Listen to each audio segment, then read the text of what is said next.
first. Very much appreciated. Thank you, thank you. It feels weird to do ASMR twice in a row, but also it's like I wasn't gonna play no fucking game today, just to be completely honest with you. Like, I really thought about it and I was like, kinda don't wanna stream.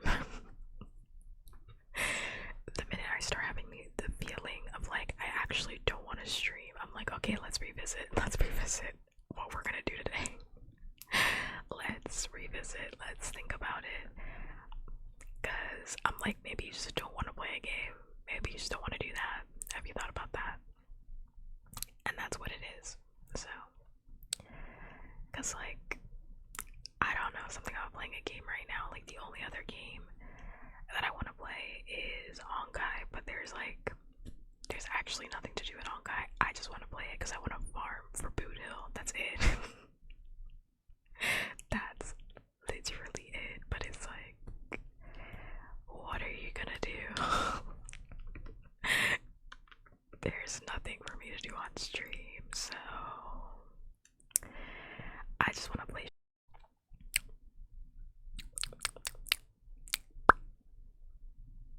Okay, I'm not dying. I had to check. I was just like, like a game was like not gonna satisfy me tonight, so I thought ASMR. So we're gonna do that because I said so. Because I said so, and I have my drink. I'm gonna actually take a fucking sip. Thirsty.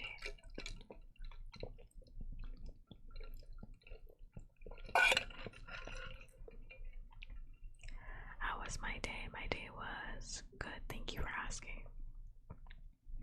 I mean, it was like as good as it could be. Like, it was like fine. Like, I did laundry. I didn't do anything important.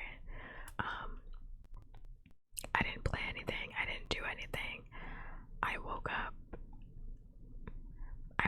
And that was it. And I cleaned and I did laundry and then I cooked.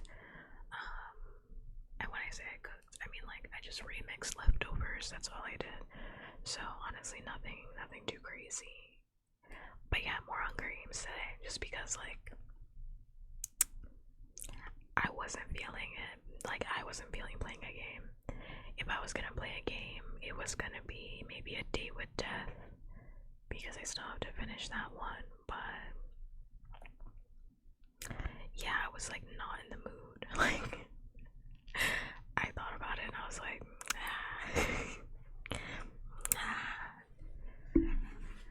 you know, another day or not, you know, another day or not. So shh, shh, keyboard loud as hell. Quiet. We have the second book in my hand and I wanted to read it because in my mind it's like watching a movie and we haven't finished the movie. I love reading. I think about reading like all the time now. I'm like, oh my god, I should read another book. I should read literally another book. The reading streams honestly make me want to stream like all the time.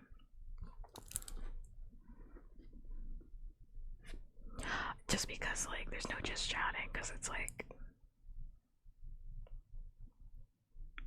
what is there to talk about? What is there to talk about? There's nothing to talk about. That's why I'm like, we should do just chatting streams once a month, because like, what is there to talk about? I mean, there's a lot to talk about, but I think, what is there to talk about? For real. Like, what is there? I don't want to talk about Pharrell's Lego biopic. It's the way I don't care. I don't want to talk about Rihanna. It's the way I don't care. I don't want to talk about VTubers. That's the way I don't care. I think the VTuber thing is dumb. Stupid.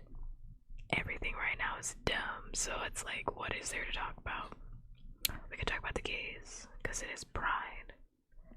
But we don't really need to. We don't really need to talk about that. So there's nothing to talk about. So just chatting should be relegated to once a month. Once a month, you gotta put in the just chatting stream. You can't just have a just chatting stream when there's something to talk about. That's when you have the just chatting stream when you need to catch up. There's no need to catch up. What are we catching up on?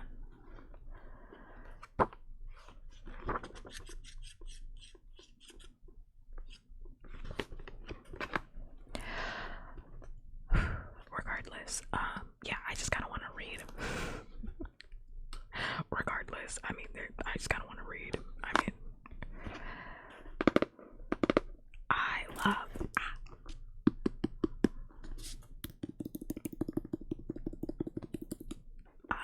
It sounds too loud with my nails, but I love a hardcover book. Like, yes.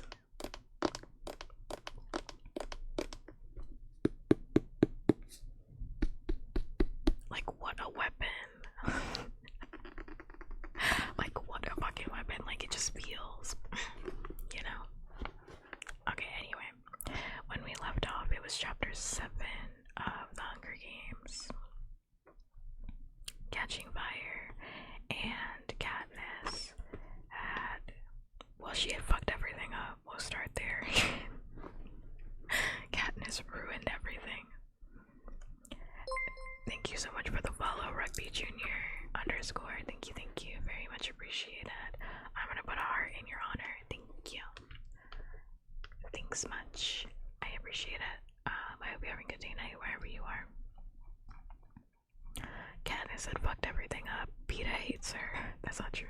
Peeta is upset with her for not telling her the truth. Not telling him the truth about what is going on with President Snow. Mitch is scared, and anyway, they have to go have a dinner because President Snow said that they fucking flopped at pretending to be in love with each other, so he doesn't believe it.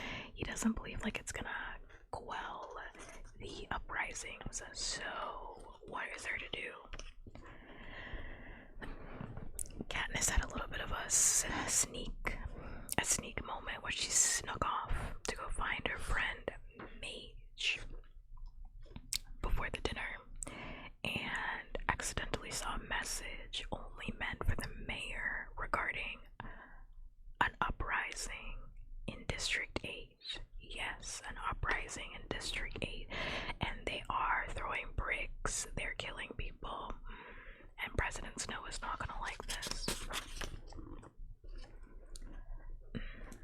And that's where we were last off. I have a coughing.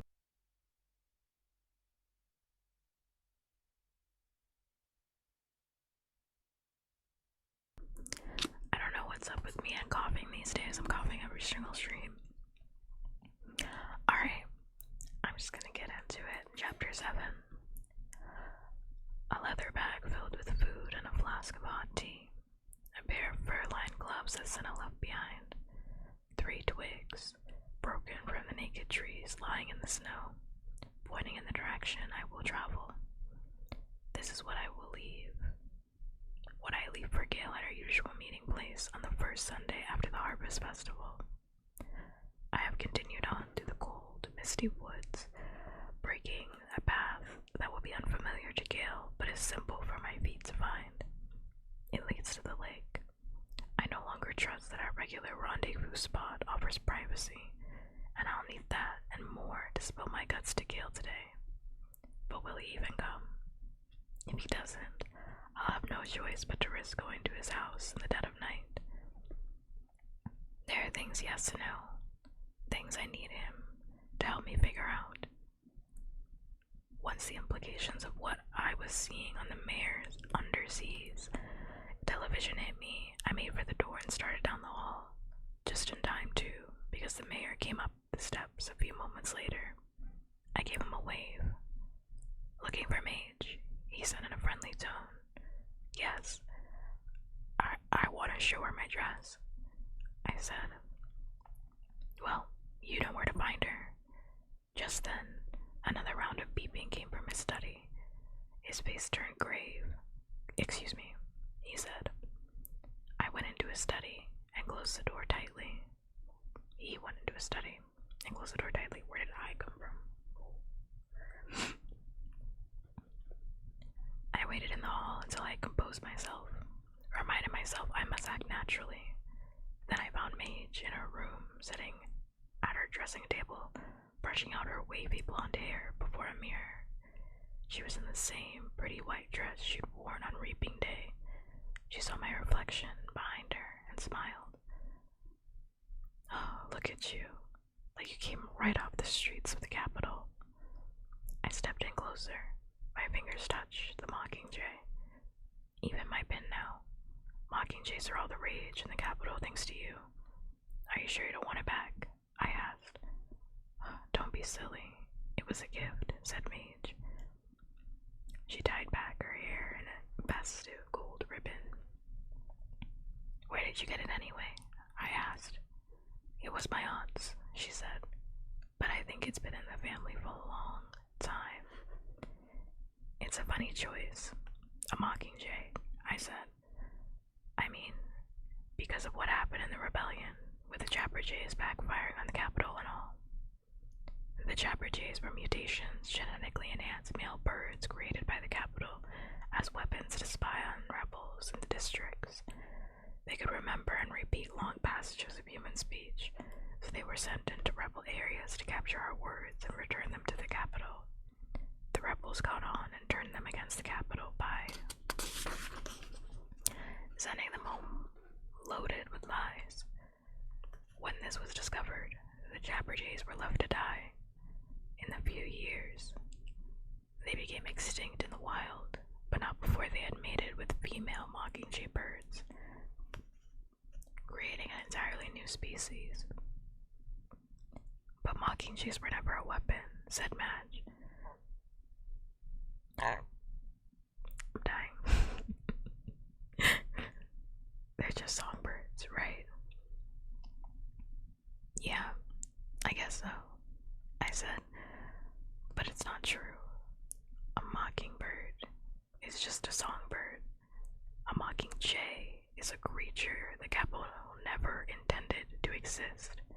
They hadn't counted on the highly controlled Jabberjay having the brains to adapt to the wild, to pass on its genetic code to thrive in a new form. They hadn't anticipated its will to live. Now, as I trudge through the snow, I see the mockingjays hopping on branches as they pick up on the other birds' melodies, replicate them, and then transform them into something new. As always, they remind me of Rue. I think of the dream I had last night on the train, where I followed her in mockingjay form. I wish I could have stayed asleep just a little bit longer and found out where she was trying to take me. It's a hike to the lake, no question. If he decides to follow me at all, Gail's going to be put out by this excessive use of energy that could have been better spent in hunting. He was conspicuously, that's how you say that, conspicuously, absent from dinner at the mayor's house, although the rest of his family came. Nakado, thank you for the thirsty redeem. Thank you. I'll do that in 1 second. Hazel said he was homesick, which is an obvious lie. I couldn't find him at the Harvest Festival either. Vic told me he was out hunting. That was probably true.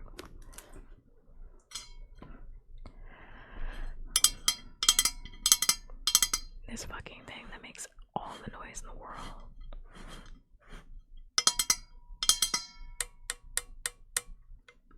Loudest water bottle of all time.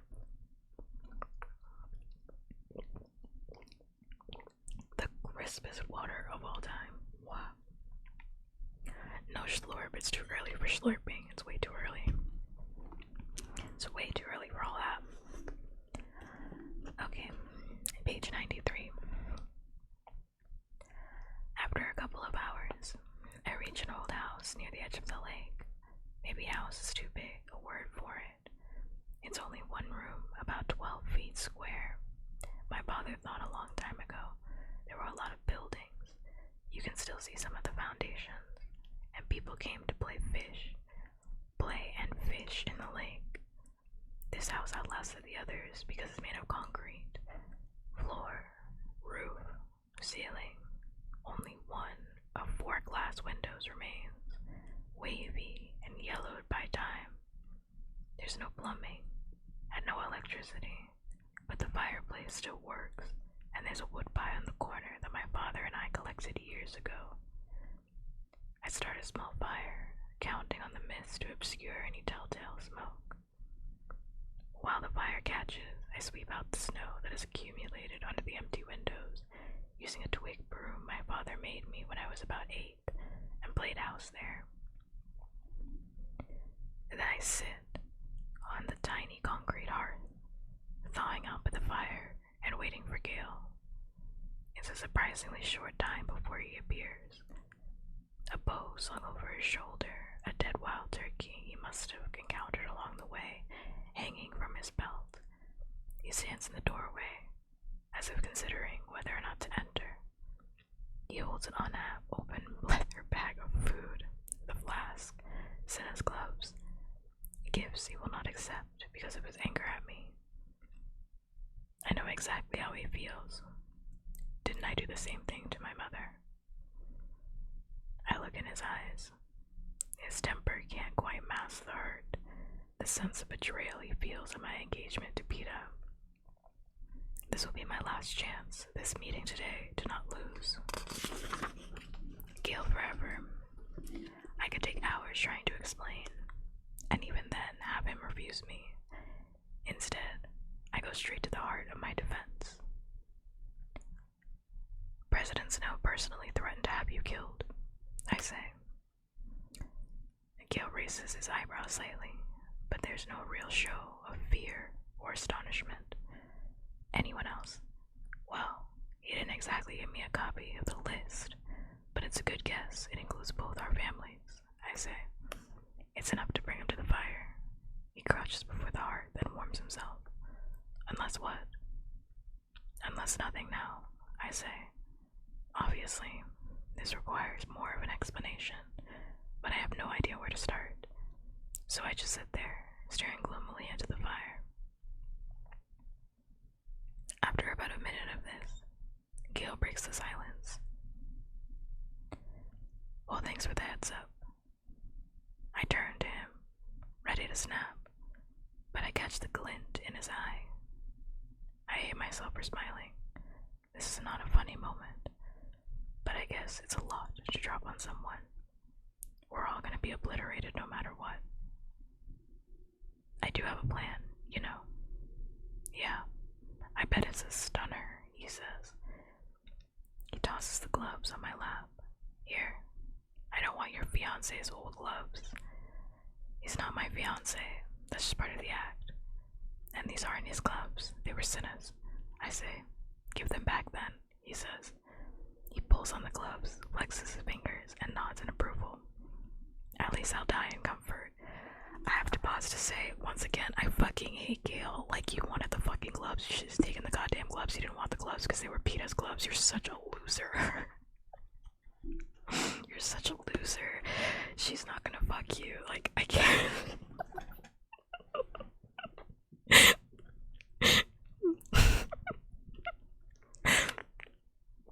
It's not funny, but it's like, Gale, you're such a loser. Yeah, I don't want your fiance's old gloves. Oh, they're not your fiance's. Hand them back. Hand them back. She looks nice. Damn, is that Versace? Damn, hand them back. Is that Gucci? Hand that shit back. What a fucking loser. I can't stand Gale. She's not gonna fuck you. You gotta let this one go. But okay, we're not there yet. I'm gonna log in. That's awesome. That's optimistic. Of course. You don't know what's happened, I say. Let's have it, he says. I decide to begin with the night Peta and I were crowned the victors of the Hunger Games, an image warned me of the capital's fury I tell him about the uneasiness that dogged me ever since I was back home. President Snow's visit to my house, the murders in District 11, the tension in the crowds, the last-ditch effort of the engagement, the president's indication that it hadn't been enough, my certainty that I'll have to pay. Gale never interrupts. While I talk, he tucks the gloves in his pocket and occupies himself with turning the food in the leather bag into a meal for us, tossing the bread and cheese, coring apples, placing chestnuts in the fire to roast. I watch his hands, his beautiful, capable fingers, scarred as mine were before the Capitol, erased all of the marks from my skin, but strong and deft. Hands that have the power to mine coal, but the precision to set a delicate snare. Hands I trust. I pause to take a drink of tea from the flask before I tell him about my homecoming. Well, you really made a mess of things, he says. I'm not even done, I tell him. I've heard enough for the moment. Let's skip ahead to this plan of yours, he says. I take a deep breath.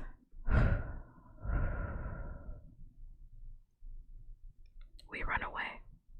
What? He says. This has actually caught him off guard.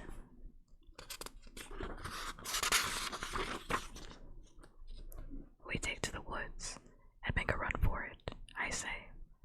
His face is impossible to read. Will he laugh at me, dismiss this foolishness? I rise in agitation, preparing for an argument.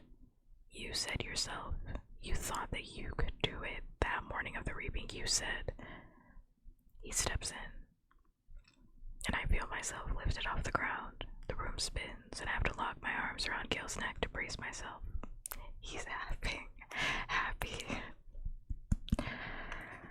Hey, I protest, but I'm laughing too.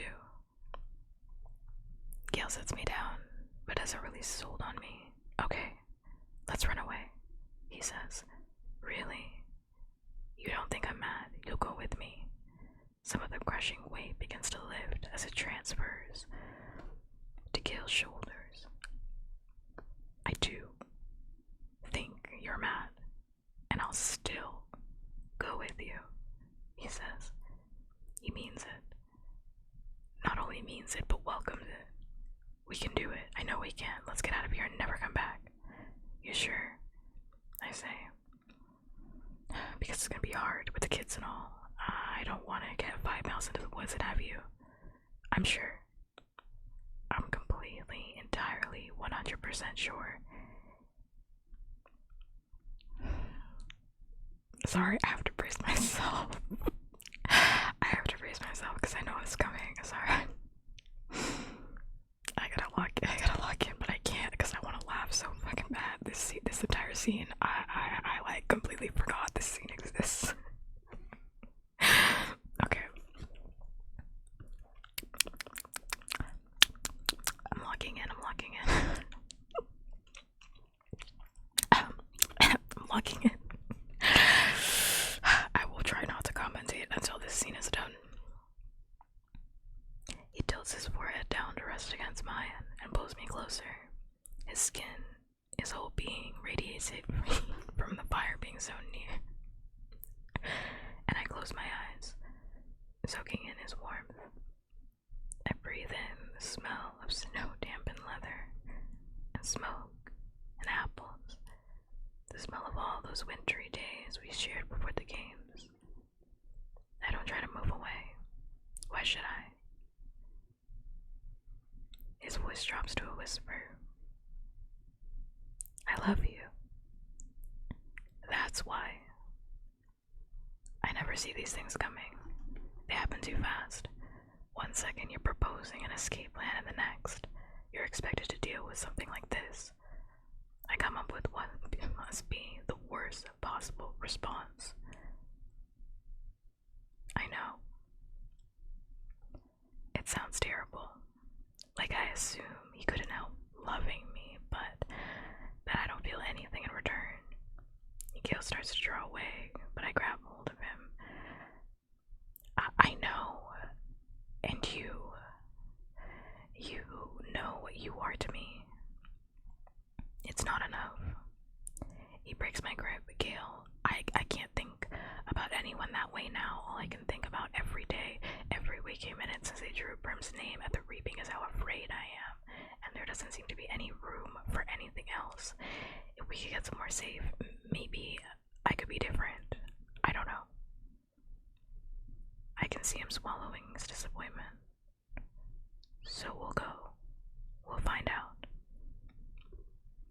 He turns back to the fire, where the chestnuts are beginning to burn. He flips them onto the hearth. My mother's gonna take some convincing. I guess he's still going anyway, but the happiness has fled, leaving an all too familiar strain in its place. Mine too. I'll just have to make her see reason, take her for a long walk, make sure she understands we won't survive the alternative. She'll understand. I watched a lot of the games with her and Brim. She won't say no to you, says Gil. I hope not.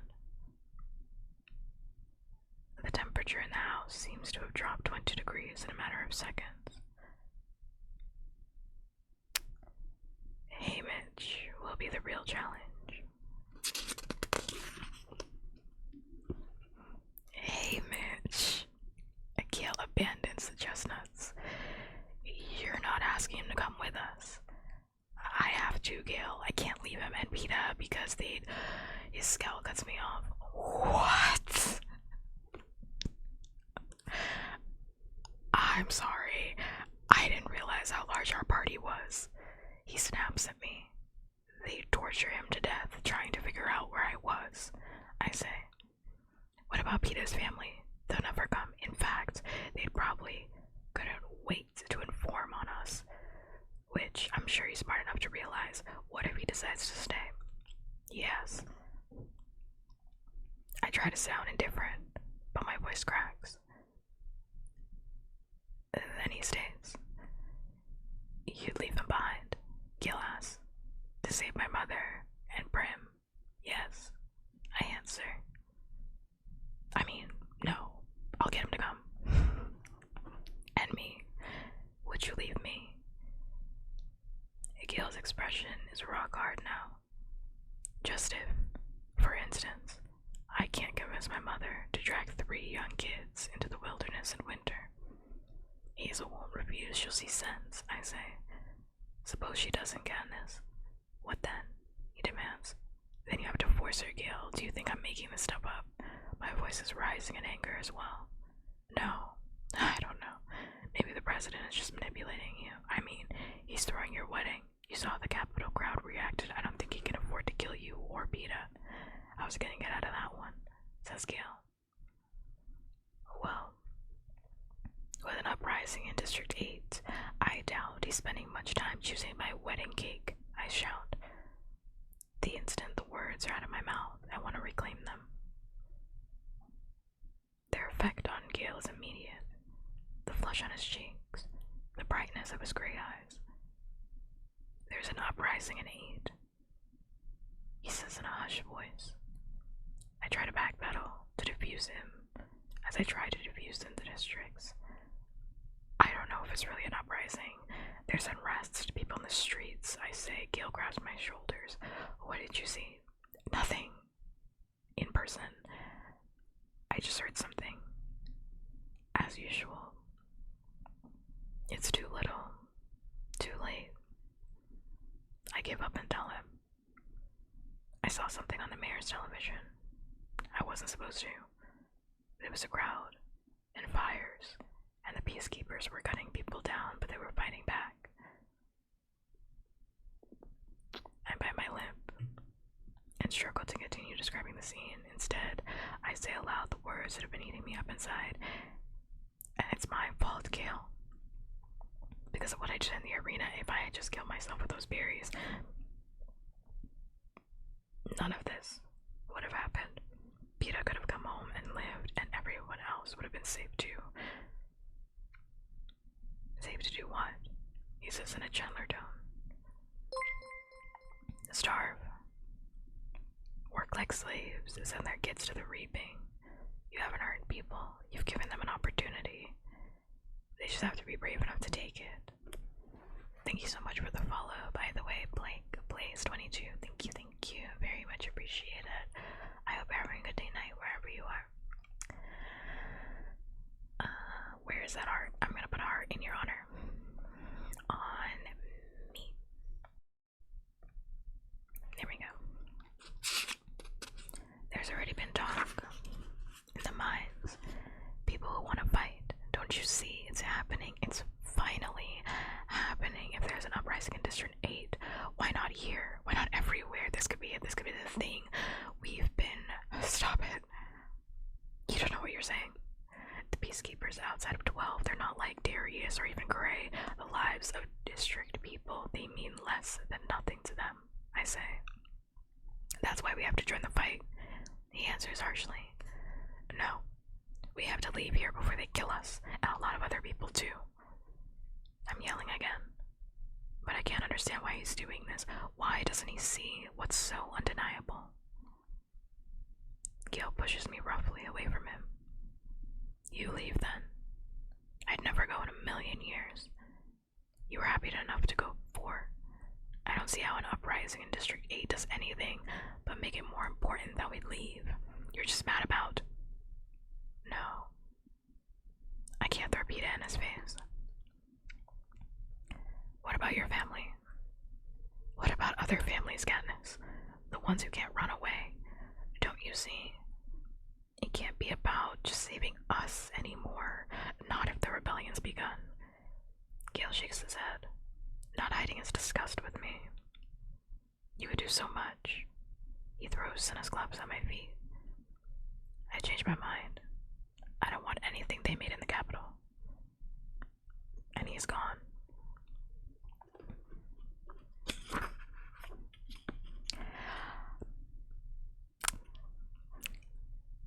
Gale, I gotta say it. Gale is so fucking 4chan coded, like so nice guy coded. She doesn't want to run away with just me.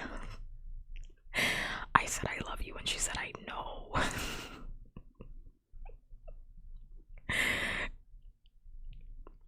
That's all I'm gonna say. I'm not leaving because you don't love me. If I was Katniss is better than me, because if I was Katniss, I would have absolutely told him, you just are upset that I don't want to fuck you. Like, you're mad that, like, I'm not in love with you. Yikes. Yikes. Like, you wanted to run away with me, like, 10 minutes ago and you thought that I had loved you. Crazy. Crazy work. Couldn't be me, but Katniss is better than me. Katniss is so much better than me. Okay. Page 101. I looked down at the globes. Anything they made in the capital, was that directed at me? Does he think I am now just another product of the capital and therefore something untouchable? The unfairness of it all fills me with rage, but it's mixed up with fear over what kind of crazy thing he might do next. I sink down next to the fire, desperate for comfort, to work out my next move. I calm myself by thinking that rebellions don't happen in a day. Gale can't talk to the miners until tomorrow. If I can get to Hazel before then, she might straighten him out. But I can't go now. If he's there, he'll lock me out. Maybe tonight, after everyone else is asleep. Hazel often works late into the night, finishing up laundry. I could go then, tap at the window, tell her the situation, just will keep Gale from doing anything foolish. My conversation with President Snow in the study comes back to me. My advisors were concerned you would be difficult. But you're not planning on being difficult, are you? No. That's what I told them. I said any girl who goes to such lengths to preserve her life isn't going to be interested in throwing it away with both hands. I think of how hard Hazel has worked to keep that family alive. Surely she'll be on my side in this matter, or won't she? Am must be getting toward noon now, and the days are so short. No point in being in the woods after dark if you don't have to. I stamp out the remains of my little fire, clear up the scraps of food, and tuck Cinna's gloves in my belt. I guess I'll hang on to them for a while, in case Gale has a change of heart. I think of the look on his face when he flung them to the ground, how repelled he was by them, by me. I trudge through the woods and reach my old house while there's still light. My conversation with Gale was an obvious setback, but I'm still determined to carry on with my plan to escape District 12. I decide to find Peeta next. In a strange way, since he's seen some of what I've seen on the tour, he may be an easier sell than Gale was. I run into him as he's leaving the Victor's village. Bit hunting, he asks. You can see he doesn't think it's a good idea. Not really. Going into town, I ask. Yes. I'm supposed to eat dinner with my family, he says. Well, I can at least walk you in. The road from Victor's village to the square gets little used. It's safe enough place to talk. But I can't seem to get the words out. Proposing it to Gale was such a disaster. I gnaw on my chapped lips. The square gets closer with every step. I may not have an opportunity again soon. I take a deep breath and let the words rush out. Peeta, if I asked you to run away from the district with me, would you? Peeta takes my arm, bringing me to a stop. He doesn't need to check my face to see I'm serious. It depends on why you're asking.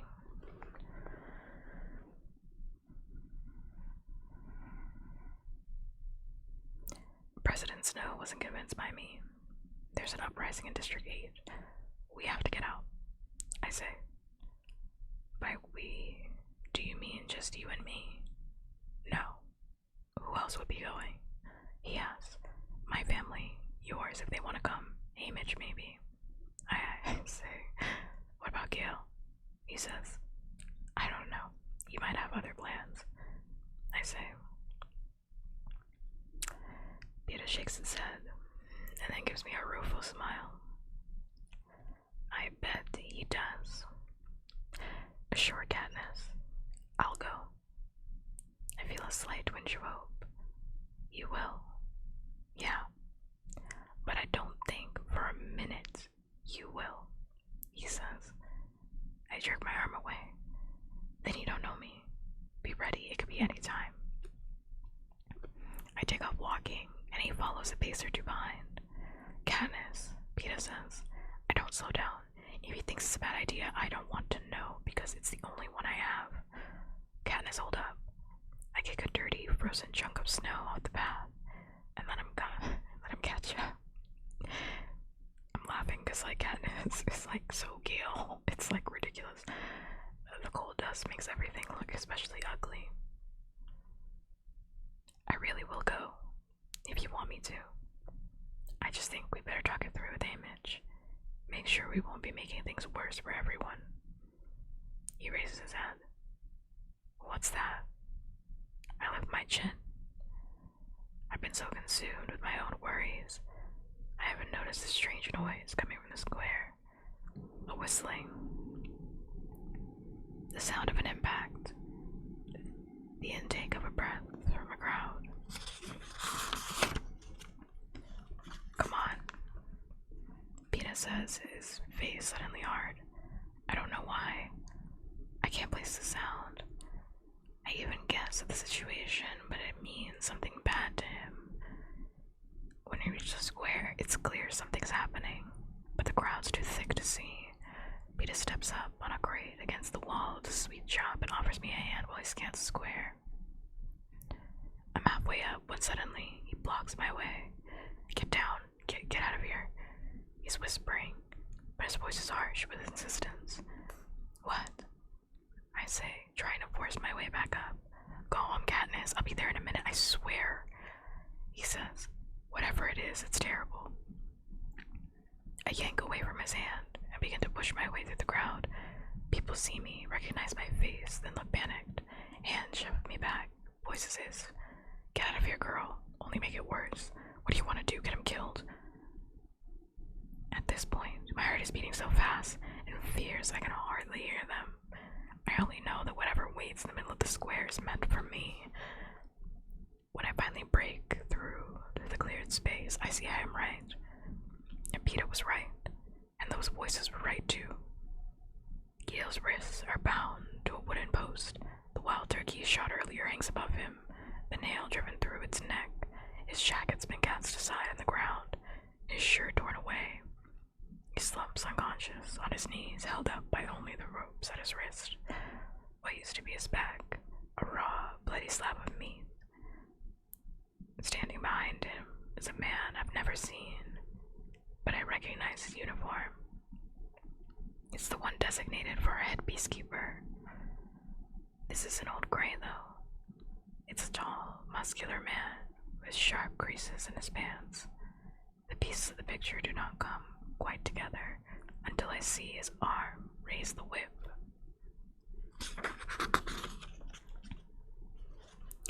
Chapter 8. No! I cry and spring forward. It's too late to stop the arm from descending, and I instinctively know I won't have the power to block it. Instead, I throw myself directly between the whip and Gale. I flung out my arms to protect as much of his broken body as possible so there's nothing to deflect the lash. I take the full force of it across the left side of my face. The pain is blinding and instantaneous. A jagged flash of light across my vision, and I fall to my knees. One hand cups my cheek, and the other keeps me from tipping over. I can already feel the welt rising up, the swelling, closing my eye. The stones beneath me are wet with Gale's blood, the air heavy with its scent. Stop it, you'll kill him, I shriek. I get a glimpse of my assailant's face, hard, with deep lines, a cruel mouth, gray hair shaved almost to non-existence, eyes so black they seem all pupils, a long, straight nose reddened by the freezing air. The powerful arm lifts again. He sets his sights on me. My hand flies to my shoulder, hungry for an arrow, but of course, my weapons are stashed in the woods. I grit my teeth in anticipation of the next lash. Hold it! A voice barks. Hamish appears and trips over a peacekeeper lying on the ground. It's Darius, a huge lump. Pushes through the red hair on his forehead. He's knocked out, but still breathing. What happened? Did he try to come to Gale's aid before I got here? Hamish ignores him and pulls me to my feet roughly. Oh, excellent. His hand locks under my chin, lifting it. She's got a photo shoot next week modeling wedding dresses. What am I supposed to tell her stylist? I see a flicker of recognition in his eyes of the man with the whip, bundled against the cold. My face free of makeup, my braid tucked carelessly under my coat. It wouldn't be easy to identify me as the victor of the last Hunger Games, especially with half my face swelling up. But Hamish has been showing up on television for years. He'd be difficult to forget. The man rests the whip on his hip. She interrupted, the punishment of a confessed criminal. Everything about this man, his commanding voice, accent warns of the unknown and dangerous threat. Where has he come from? District 11, 3, from the capital himself. I don't care if she blew up the blasted Justice building. Look at her cheek. Think that will be camera ready in a week. Hamish snarls. The man's voice is still cold, but I can detect a slight edge of doubt. That's not my problem. No. Well, it's about to be my friend. The first call I make when I get home is to the capital, says Hamish. Find out who authorized you to mess up my Victor's pretty face.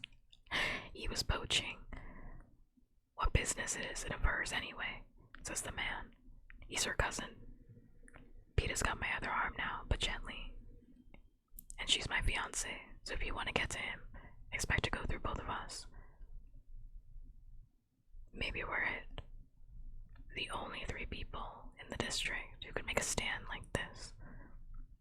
Although it's sure to be temporary, there will be repercussions, but at the moment, all I care about is keeping Gil alive. The new head peacekeeper glances over at his backup squad with relief. I see they're all familiar faces, old friends from the hub. You can tell by their expressions that they're not enjoying the show. One woman, named Bernia, who eats regularly at Greasy Say's, steps forward stiffly. I believe for a first offense, the required number of lashes has been dispensed, sir, unless you're sentenced to death, which we would carry out by firing squad. Is that the standard protocol here? Asked the head peacekeeper. Yes, sir, Bernia says, and several others nod in agreement. I'm sure none of them actually know, because in the hub, the standard protocol for someone showing up with a wild turkey is for everyone to bid on the drumsticks. Very well. Get your cousin out of here. Then, girl. And if he comes to, remind him that the next time he poaches off the capital's land, I'll assemble that firing squad personally. The head peacekeeper wipes his hand along the length of the whip, splattering us with blood. Then he coils it into a quick, neat loops and walks off. Most of the other peacekeepers fall in an awkward formation behind him. A small group stays behind and hoists Darius's body up by the arms and legs. I catch Bernia's eye and mouth the word thanks before she goes. She doesn't respond, but I'm sure she understood. Gale. I turn, my hands fumbling at the knots binding his wrists. Someone passes forward a knife, and Peeta cuts the rope. Gale collapses onto the ground. Better get him to your mother, says Hamish. There's no stretcher, but the old woman at the clothing stall sells us the board that serves as her countertop. Just don't tell where you got it, she says, packing up the rest of her goods quickly. Most of the square is emptied, fear getting the better of compassion. But after what just happened, I can't blame anyone. By the time we've laid Gale face down on the board, there's only a handful of people left to carry him. Hamish, Peeta, and a couple of miners who work on the same crew as Gale will lift him up. Levy, a girl who lives a few houses down the mine in the seam, takes my arm. My mother kept her little brother alive last year when he got the measles. Need help getting back? Her gray eyes are scared but determined. No, but can you get Hazel? Send her over, I ask. Yeah, says Levy, turning on her heel. Levy, I say, don't let her bring the kids. No, I'll stay with them myself, she says. Thanks. I grab Gale's jacket and hurry after the others. Get some snow on that, Hamish orders over his shoulder. I scoop up a handful of snow and press it against my cheek, numbing a bit of the pain. My left eye is tearing heavily now, and the dimming light, it's all I can do to follow the boots in front of me. As we walk, I hear Bristol and Tom, Gale's crewmates, piece the story together of what happened. Gale must have gone to Gray's house, as he's done 100 times, knowing Gray always pays well for a wild turkey. Instead, he found the new head peacekeeper, a man they heard someone call Romulus Thread. No one knows what happened to Gray. He was buying white liquor in the hub just this morning, apparently still in command of the district, but now he's nowhere to be found. Thread put Gale under immediate arrest, and of course, since he was standing there holding a dead turkey, there was little Gale could say in his own defense. Word of his predicament spread quickly. He was brought to the square, forced to plead guilty to his crime, and then sentenced to a whipping to be carried out immediately. By the time I showed up, he'd been lashed at least 40 times. He passed out around 30. Lucky he only had the turkey on him, says Bristol. If he had his usual haul, would have been much worse. He told Thread he found it wandering around the seam, said it got over the fence and he stabbed it with a stick. Still a crime. But if they'd known he'd be in the woods with weapons, they'd have killed him for sure, says Tom. What about Darius? Peter asked. After about 20 lashes, he stepped in, saying that was enough. Only he didn't do it smart and official like Bernia did. He grabbed Thread's arm, and Thread hit him in the head with the butt of his whip. Nothing good waiting for him, says Bristol. It doesn't sound like much good for any of us, says Hamish.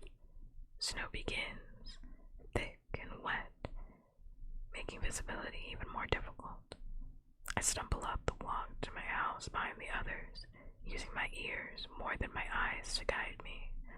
The golden light colors the snow as the door opens. My mother, who was no doubt waiting for me after a long day of unexplained absence, takes in the scene. New head, says Hamish, and she gives a curt nod as if no other explanation is needed. I'm filled with awe, as I always am, as I watch her transform from a woman who calls me to kill a spider to a woman immune to fear.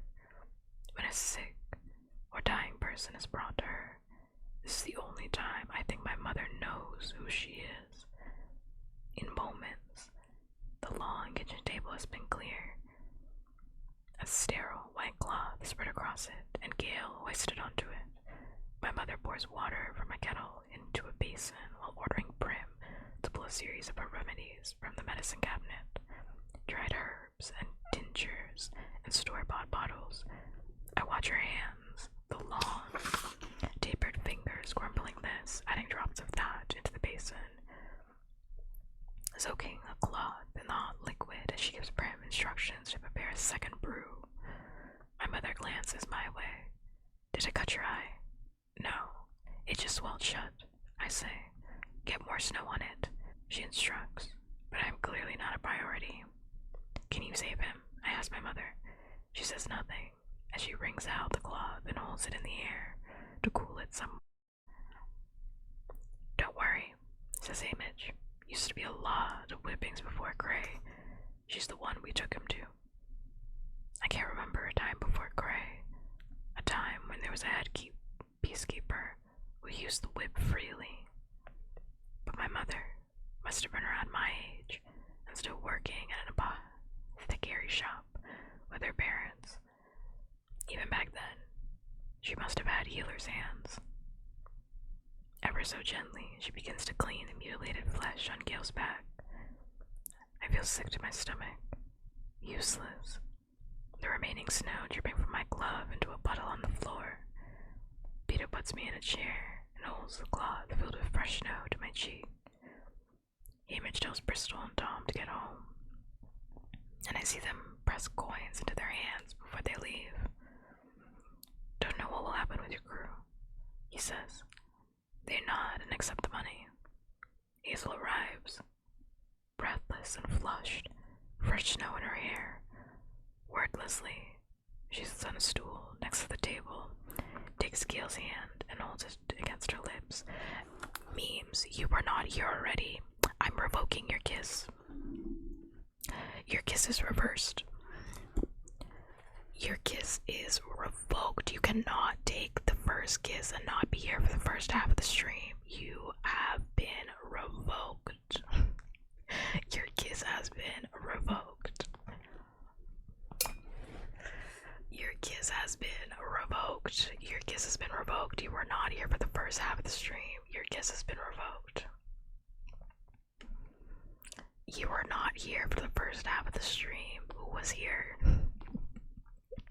Who was here? You cannot. You cannot get a kiss. It's too late. It's too late. I've already been streaming. I have already been streaming. It wasn't you. It wasn't you. You were not here. You were not here. Nope. Nope. Revoked. Revoked. joke. Somebody else can get it. I revoke your kiss. I'm gonna delete that part of the pod. I am deleting that part of the pod. You cannot get it. You cannot get a kiss. You did not deserve it. You were not here.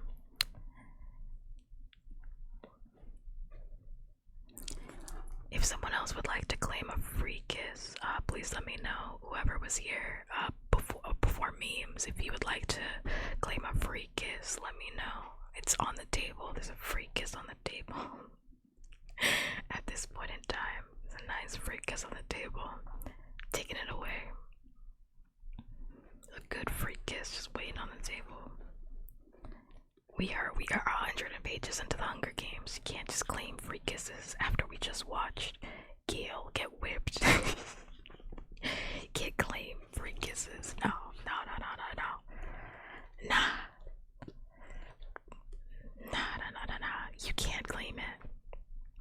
You can't claim it. You're the one person that can't claim it. There's a free kiss on the table and you cannot have it. Somebody else.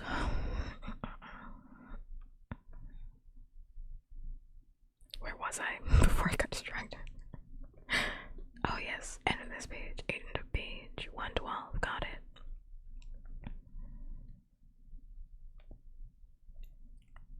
Wordlessly, she sits on the stool next to the table and takes Gail's hand and holds it against her lips. I mean, do you think in a kinky way?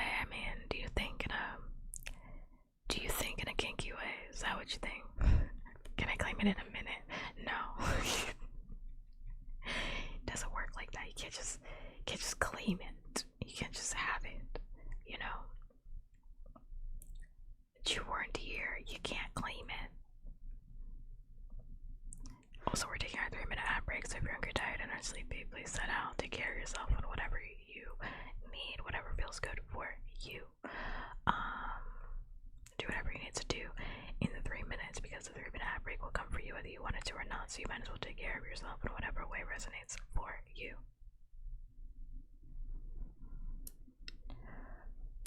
Okay. We've already been here for, I don't know how long I've been streaming, an hour at least, because the 3-minute ad break happened. You can't come in an hour later after stream and then claim the first kiss of the day. The first kiss should have gone to Mac. The first kiss actually should have gone to Mac. Actually and factually should have gone to Mac. Because Mac was here. Mac was chatting. Mac was here. Mac was here, you know?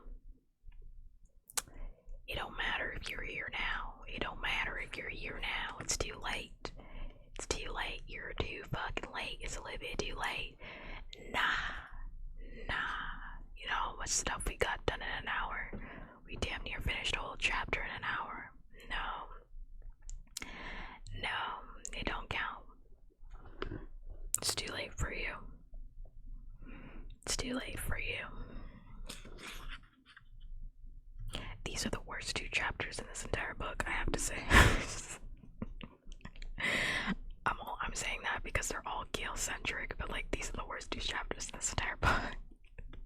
Like honestly and truly.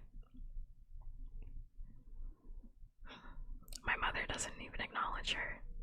She's got into that special zone that includes only herself and the patient, and occasionally Prim. The rest of us can wait. Even in her expert hands, it takes a long time to clean the wounds, arrange what shredded skin can be saved, apply a salve, and a light bandage. As the blood clears, I can see where every stroke of the lash landed and feel it resonate with a single cut on my face. I can multiply my own pain once, twice, 40 times. I can only hope that Gale remains unconscious. Of course, that's too much to ask for. As the final bandages are being placed, a moan escapes his lips. Hazel strokes his hair and whispers something while my mother and Bram go to their meager store of painkillers, the kind usually accessible only to doctors. They are hard to come by, expensive, and always in demand. My mother has to say the strongest for the worst pain, but what is the worst pain? To me, it's always the kind that is present. If I were in charge, those painkillers would be gone in a day, because I have so little ability to watch suffering. My mother tries to save them for those who are actually in the process of dying, to ease them out of the world. Since Gail is regaining consciousness, they decide on a horrible concoction you can take by mouth. That won't be enough, I say. They stare at me. That won't be enough. I know how it feels. It will barely knock the head out a headache.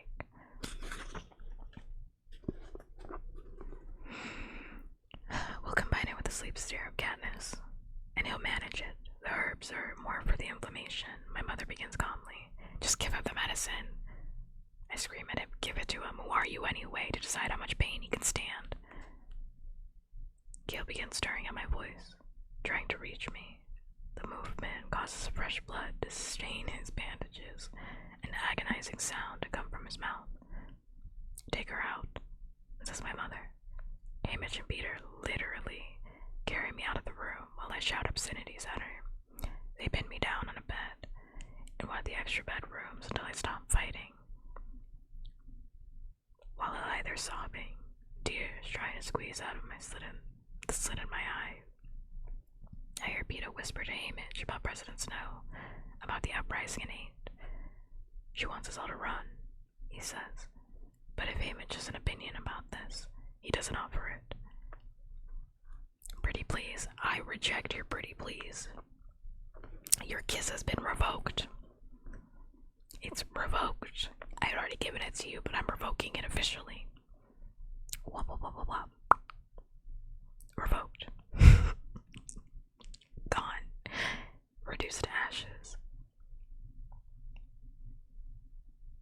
After a while, my mother comes in and treats my face.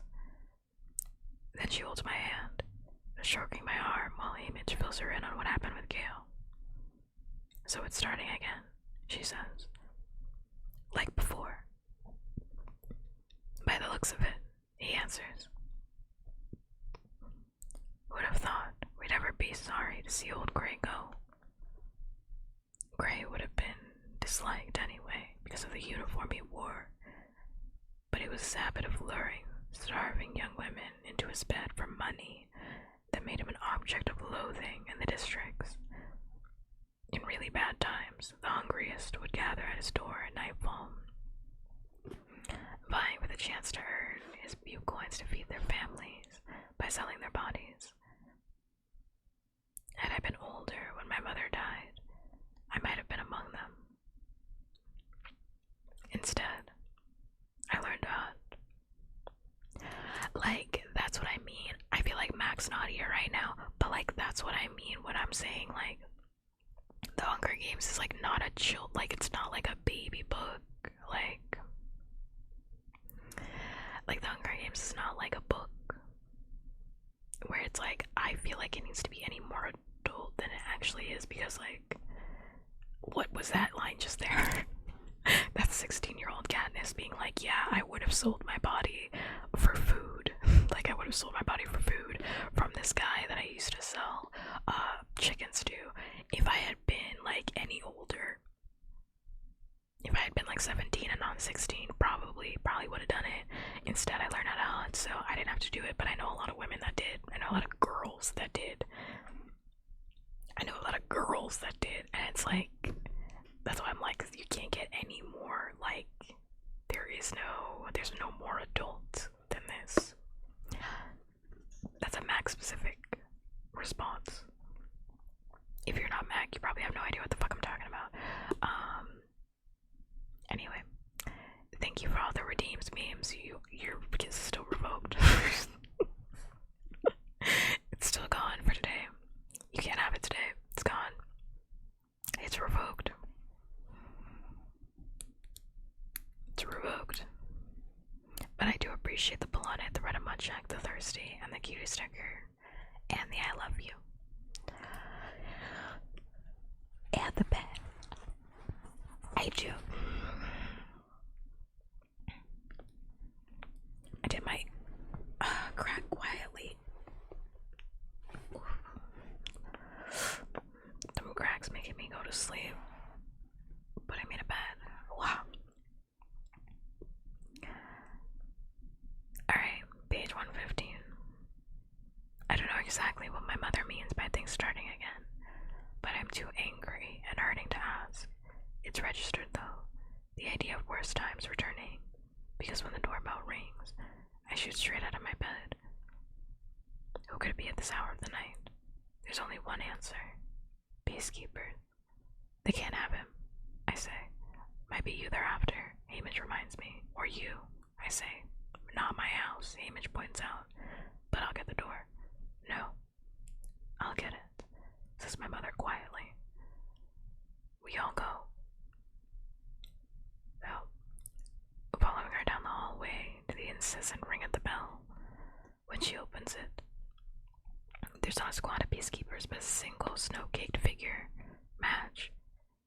She holds out a small, damp cardboard box to me. Use these for your friend, she says. I take off the lid of the box, revealing half a dozen vials of clear liquid. They're my mother's. She said I could take them. Use them, please. She runs back into the storm before we can stop her. Crazy girl, Hamish mutters as we follow my mother into the kitchen. Whatever my mother had given Gale, I was right. It isn't enough. His teeth are gritted and his flesh shines with sweat. My mother fills a syringe with the clear liquid from one of the vials and shoots it into his arm. Almost immediately, his face begins to relax. What is that stuff? Asks Peta. It's from the capital. It's called morphling, my mother answers. I didn't even know Mage knew Gale, says Peta. We used to sell her strawberries, I say almost angrily. What am I angry about, though? Not that she brought the medicine, surely. She must have quite a taste for them, says Hamish. That's what nettles me. It's the implication that there's something going on between Gale and Madge. I don't like it. She's my friend, is all I say. It's too late. It's already in motion. Gaming, would you like a kiss? There's a free kiss on the table. Would you like a kiss? No one has claimed it yet. No one's claimed the first kiss of the day. I was gonna give it to Mac, but Mac isn't here, so... And no one else claimed it, so if you want a kiss...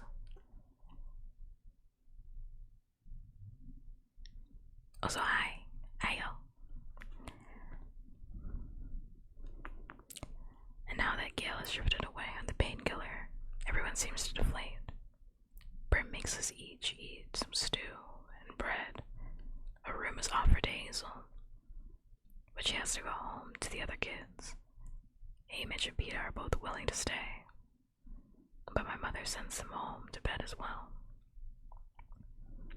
She knows it's pointless to try this with me, and leaves me to tend Gale while she and Brim rest.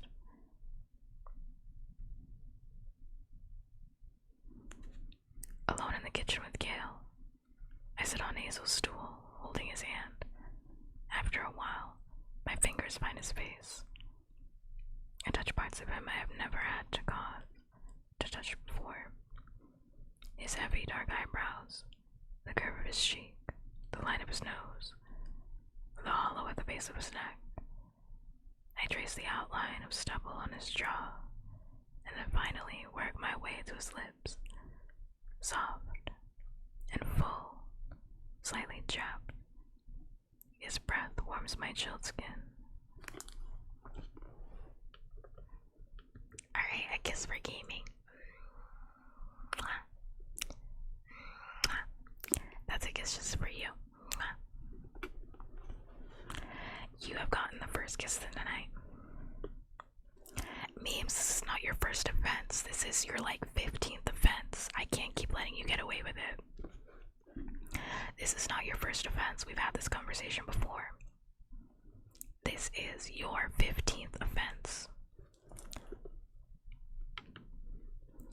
You always scream about favoritism until it's you that is being favored. I have to be fair. I have to be objective.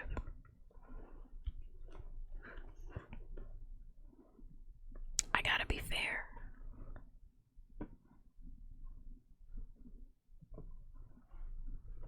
Remember when we were having this conversation about a month ago? We were literally having this conversation about a month ago where everybody was complaining that you were not in chat and you claimed the first kiss and everyone had said that it was unfair and you had argued because you were like, it says first kiss, not that I have to be here in chat, and we revoked the rules. We changed the rules. We changed it. You have to be here. You claimed it and you watched the monkey movie. Doesn't count. Your kiss has been revoked. It's been revoked. The rules are the rules. We voted. We voted as a community. You can't disrespect the rules.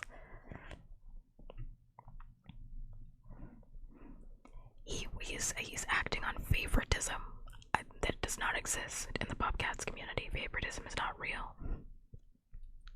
Sounds freaky. Is he that? That doesn't sound any less freaky.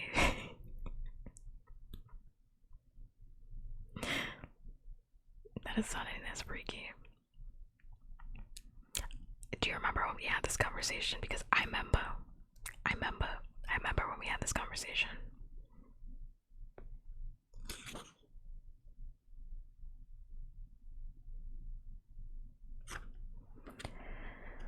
Okay.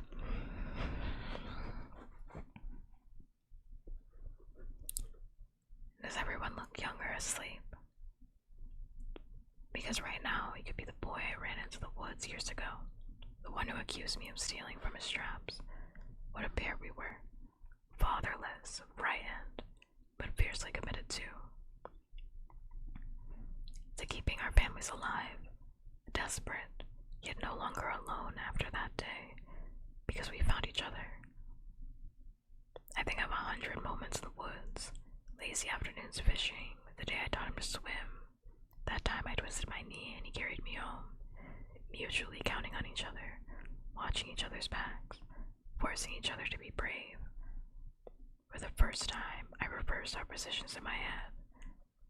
I imagine watching Gale volunteering to save Rory in the reaping, having him torn from my life, becoming some strange girl's lover to stay alive, and then coming home with her, living next to her, promising to marry her. The hatred I feel for him, for the phantom girl, for everything is so real and immediate that it chokes me. Gale is mine. I am his. Anything else is unthinkable.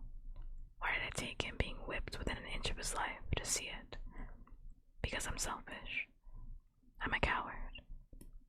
I'm the kind of girl who, when she might actually be of use, would run to stay alive and leave those who couldn't follow to suffer and die. This is the girl Gale met in the woods today. No wonder I won the games. No decent person ever does. You saved Peta. I think weakly, but now I question even that. I knew good and well that my life back in District 12 would be unlivable if I let that boy die. I rest my head forward on the edge of the table, overcome with self-loathing for myself, wishing I had died in the arena, wishing Seneca Crane had blown me to bits the way President Snow said he should have when I held out the berries. The berries. I realized the answer to who I am lies in that handful of poisonous fruit. If I had held them out to save Peta, because I knew I would be shunned if I came back without him, then I'm despicable. If I held them out because I loved him, I am still self-centered, although forgivable. But if I held them out to defy the capital, I am somewhat of worth. The trouble is, I don't know exactly what's going on inside me at the moment.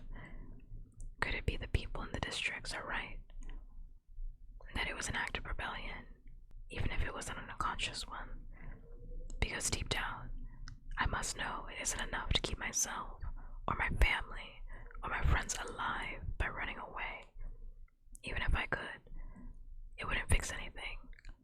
It wouldn't stop people from being hurt the way Gail was today. Life in District 12 isn't really so different from life in the arena. At some point, you have to stop running and turn around and face whoever wants you dead. The hard thing is finding the courage to do it. Well, it's not hard for Gale. He was born a rebel. I'm the one making an escape plan. I'm so sorry. I whisper. I lean forward and kiss him. His eyes flutter and he looks at me through the haze of opiates. Hey, Catnip. Hey, Gale, I say. I thought you'd be gone by now, he says. My choices are simple. I can die like Quarry in the woods, or I can die here beside Gale. I'm not going anywhere. I'm gonna stay right here and cause all kinds of trouble. Me too, Gale says. He just manages to smile before the drugs pull him back under. Chapter 9. I say bad is significantly less freaky than naughty. It depends on who you're talking to. I have to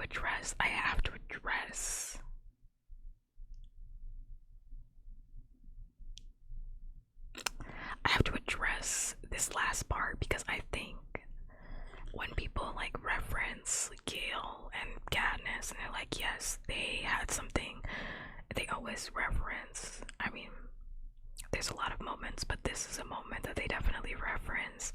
And to be completely honest, I have to ask once again if everyone read the same book as me, because it's so clear in the way that Katniss is talking about it that she is literally like, this is a codependent relationship. Like, it's not healthy. Like, they're not in an actual like romantic relationship. That's not what this is. Maybe it feels that way for Gale, right? Because Gale earlier with Katniss, but to Katniss, like, they are like codependent. Like, this is a codependent relationship. Like, this is a trauma bond, which I know that gets used a lot again in like therapy speak, but this is a very textbook trauma bond. The way she says it, even like, what a pair we were, fatherless, frightened, but fiercely committed. Like, they became fiercely committed to each other because of the trauma of both of them losing their fathers at the exact same time, in the exact same way, in the exact same incident, and having to desperately fight for each of their families' survival. Like, when she says the words, Gale is mine, I am his, and anything else unthinkable, is because Katniss literally does not know another way to live. Because Gale has been this like fixed point in her life for so long, which is why it's so weird when people are like, yeah, they had a relationship. Yeah, in the same way that like your dog has a relationship with you. Like, no offense, not calling Gale a dog, but it's like, yes, like a dog, because like your dog is dependent on you for food in the same way they were dependent on each other for food. So it's just strange to me. Like, I don't even know how people can claim those two things, but I haven't. Anyway, chapter 9. Those are the worst two chapters. I hate every chapter that evolves around Gale. Like, every single chapter that revolves around Gale makes me sick. Actually sick, because I'm like, what are we doing here? We're wasting time. We could be on a better story, but we're not. You know why? Because we have to sit here with Gale. Miserable. Absolutely miserable. Hate to see it. Hate to be a part of it. Okay.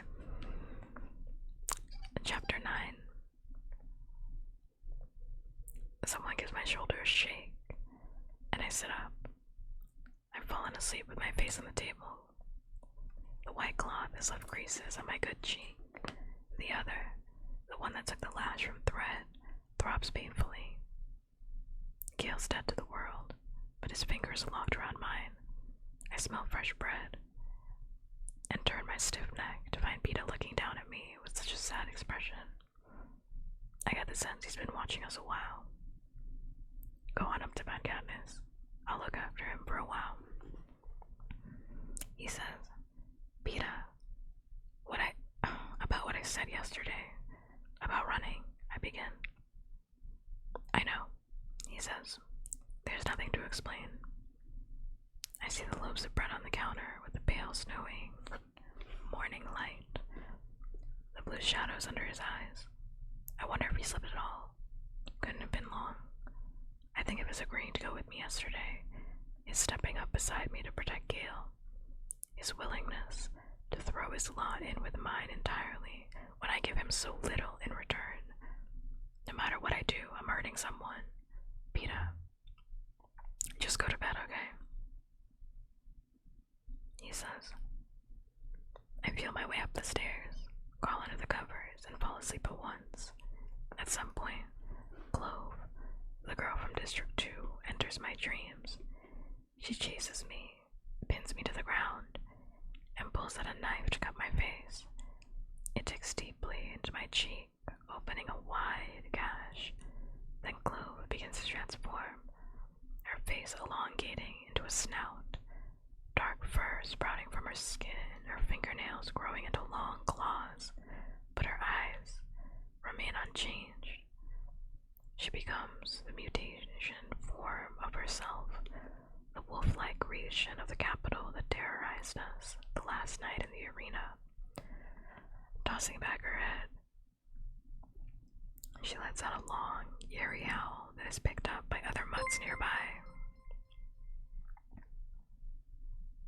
Insomnie, thank you so much for the follow. Thank you, thank you. I very much appreciate it. I hope you're doing well, day, night, wherever you are. Thanks much. I'm gonna put a heart in your honor. Thank you. Thank you.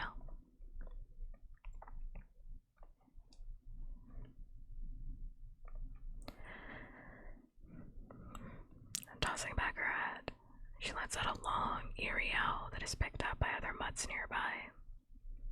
Clove begins to lap at the blood flowing from my wound, each lick sending a new wave of pain through my face.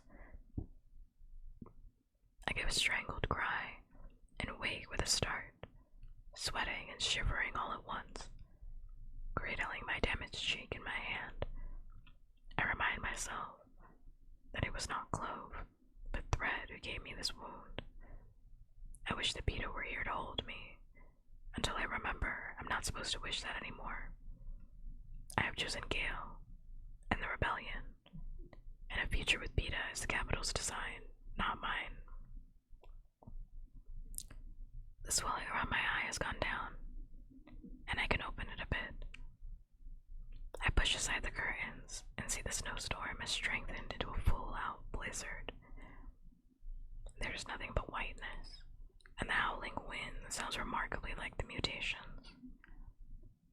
I welcome the blizzard, with its ferocious winds and deep drifting snow. This may be enough to keep the real wolves, also known as the peacekeepers, from my door. A few days to think, to work out a plan, with Gale and Peeta and Haymitch all at hand. This blizzard is a gift. Katniss is a bit delirious, I'm not gonna lie to you. If she thinks that these three people are gonna talk to each other but go off, I guess. Before I go down to face this new life, though, I take some time making myself acknowledge what that will mean. Less than a day ago, I was prepared to head into the wilderness with my loved ones in winter, with a very real possibility of the capital pursuing us, the precarious venture at best. But now, I am committing to something even more risky. Fighting the capital assures their swift retaliation. I must accept that at any moment I can be arrested. There will be a knock on the door, like the one last night. A band of peacekeepers stole me away. There might be torture, mutilation, a bullet through my skull in the town square, if I'm fortunate enough to go that quickly. The capital has no end of creative ways to kill people. I imagine these things, and I'm terrified. But let's face it, they've been lurking in the back of my brain anyway. I've been a tribute in the games, been threatened by the president, taken a lash across my face. I'm already a target. Now comes the harder part. I have to face the fact that my family and friends might share this fate. Brim. I need only to think of Brim, and all my resolve disintegrates. It's my job to protect her. I pull the blanket up over my head, and my breathing is so rapid, I use up all the oxygen and begin to choke for air. I can't let the capital hurt Brim. And then it hits me. They already have. They have killed her father in those wretched mines. They have sat by as she almost starved to death. They have chosen her as tribute, and then made her watch her sister fight to the death in the games. She has been hurt far worse than I had at the age of 12, and even that pales in comparison with Rue's life. I shove off the blanket and suck in the cold air that seeps through the window panes. Brim, Rue, aren't they the very reason I have to try to fight? Because what has been done to them is so wrong, so beyond justification, so evil, that there is no choice. Because no one has the right to treat them as they have been treated. Yes. This is the thing to remember when fear threatens to swallow me up. What I am about to do, whatever any of us are forced to endure, it is for them. It's too late to help Rue, but maybe not too late for those 5 little faces that looked up at me from the square in District 11. Not too late for Rory and Nick. And Posey. His name is Vic, not Nick.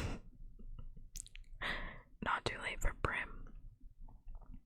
Gail is right. If people have the courage, this could be an opportunity. He's also right, that since I have set it in motion, I could do so much, although I have no idea what exactly that should be. But deciding not to run away is the first crucial step. I take a shower, and this morning my brain is not assembling a list of supplies for the wild, but trying to figure out how they organize that uprising in District 8. So many, so clearly acting in defiance of the capital. Was it even planned, or something that simply erupted out of years of hatred and resentment? How could we do that out here? How could the people of District 12 join in, or lock their doors? Yesterday, the square emptied so quickly after. Gail's whipping. But isn't that because we all feel so impotent and have no idea what to do? We need someone to direct us and reassure us this is possible, and I don't think I'm that person. I may have been the catalyst for rebellion, but a leader should be someone with conviction, and I'm barely a convert myself. Someone with unflinching courage, and I'm still working hard at even finding mine. Someone with clear and persuasive words, and I'm so easily tongue-tied. Words. I think of words, and I think of Peter. How people embrace everything he says, how he can move a crowd to action. I bet, if he chooses to, would he find things to say? I'm sure the idea has never crossed his mind. Downstairs, I found my mother and Brim tending to a subdued Gale. The medicine must be wearing off. By the look on his face, I brace myself for another fight, but try to keep my voice calm. Can't you give him another shot? I will, if it's needed. We thought we'd try the snow coat first, says my mother. She has removed his bandages. You can practically see the heat radiating off his back. She lays a clean cloth across the angry flesh and nods to Brim. Brim comes over, stirring what appears to be a large bowl of snow. But it's tinted a light green. It gives off a clean, sweet scent. Snow coat. She carefully begins to ladle the stuff onto the cloth. I can almost hear the sizzling of Gale's tormented skin meeting the snow mixture. His eyes flutter open, perplexed, and then he lets out a sound of relief. It's lucky we have snow, says my mother. I can think of what it's like to recover from a whipping in midsummer with the searing heat and the tepid water from the tap. What did you do in warm months? I ask. A crease begins to appear between my mother's eyebrows as she frowns. My stomach turns. She fills a handkerchief with the snow coat mixture and withdraws. It's the coldness of the snow, yes, but whatever makes the purple juices my mother has added numbs as well. Oh, that's wonderful. Why didn't you put this on him? Last night. Oh, hi. Jorts, I got thrown off when I saw your name. I was like, I got thrown off completely. Hello, hi. I don't know what that means exactly, but as long as it works, who am I to question her? She knows what she's doing, my mother. I feel a pang of remorse about yesterday, the awful things I yelled at her as Peta and Amage dragged me from the kitchen. I'm sorry about screaming at you yesterday. I've heard worse, she says. You've seen how people are when someone they love is in pain. Someone they love. The words numb my tongue as if they've been packed in snow coat. Of course I love Gale, but what kind of love does she mean? What do I mean when I say I love Gale? I don't know. I did kiss him last night in a moment when my emotions were running so high, but I'm sure he doesn't remember it. Does he? I hope not. If he does, everything will just get more complicated, and I really can't think about kissing when I've got a rebellion to incite. I give my head a little shake to clear it. Where's Peta? I ask.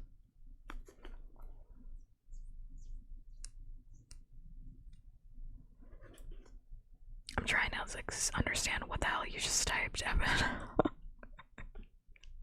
I have returneth. What havest thou seeneth? What I have left. Are you asking what the hell has gone on since you've left? Well, not much. Not much. A lot of rebellion. Pretty much it. Pretty much the long and the short end of it. A lot of rebellion. Yeah, more rebellion continuing. He went home when he heard you stirring. Didn't want to leave his house unattended during the storm, says my mother. Did he get back alright? I ask. In a blizzard, you can get lost in a matter of yards and wander off course into oblivion. Why don't you give him a call and check? She says. I go into the study, a room I've pretty much avoided since my meeting with President Snow, and dial Peta's number. After a few rings, he answers. Hey, I just wanted to make sure you got home. I say. Katniss, I live 3 houses away from you, he says. I know, but with the weather and all, I say. Well, I'm fine. Thank you for checking. There's a long pause. How's Gale? Alright. My mother and Bram are giving him a snow coat. I say. And your face? He asks. I've got some too. I say. Have you seen Amage today? I checked in on him, dead drunk, but I built up his fire and left him some bread. He says, I wanted to talk to the both of you. I don't dare add more. You're on the phone, which I'm sure is tapped. Probably have to wait until after the weather calms down, he says. Nothing much will happen before that anyway. No, nothing much, I agree. It takes 2 days for the storm to blow itself out, leaving us with drifts higher than my head. Another day before the path is cleared from the victor's village to the square. During this time, I help tend to Gale, apply snow coat to my cheek, try to remember everything I can about the uprising in District 8, in case that will help us. The swelling in my face goes down, leaving me with an itchy, healing wound and a very black eye. But still, the first chance I get, I call Peta to see if he wants to go into town with me. We rouse Hamish, and I drag him along with us. He complains, but not as much as usual. We all know we need to discuss what happened, and it can't be anywhere as dangerous as our homes in Victor's village. In fact, we wait until the village is well behind us to even speak. I spent time studying the 10-foot walls of snow piled up on either side of the narrow path that has been cleared, wondering if they'll collapse in on us. Finally, Hamish breaks the silence. So, we're all headed off into the great unknown, are we? He asks me. No, I say, not anymore.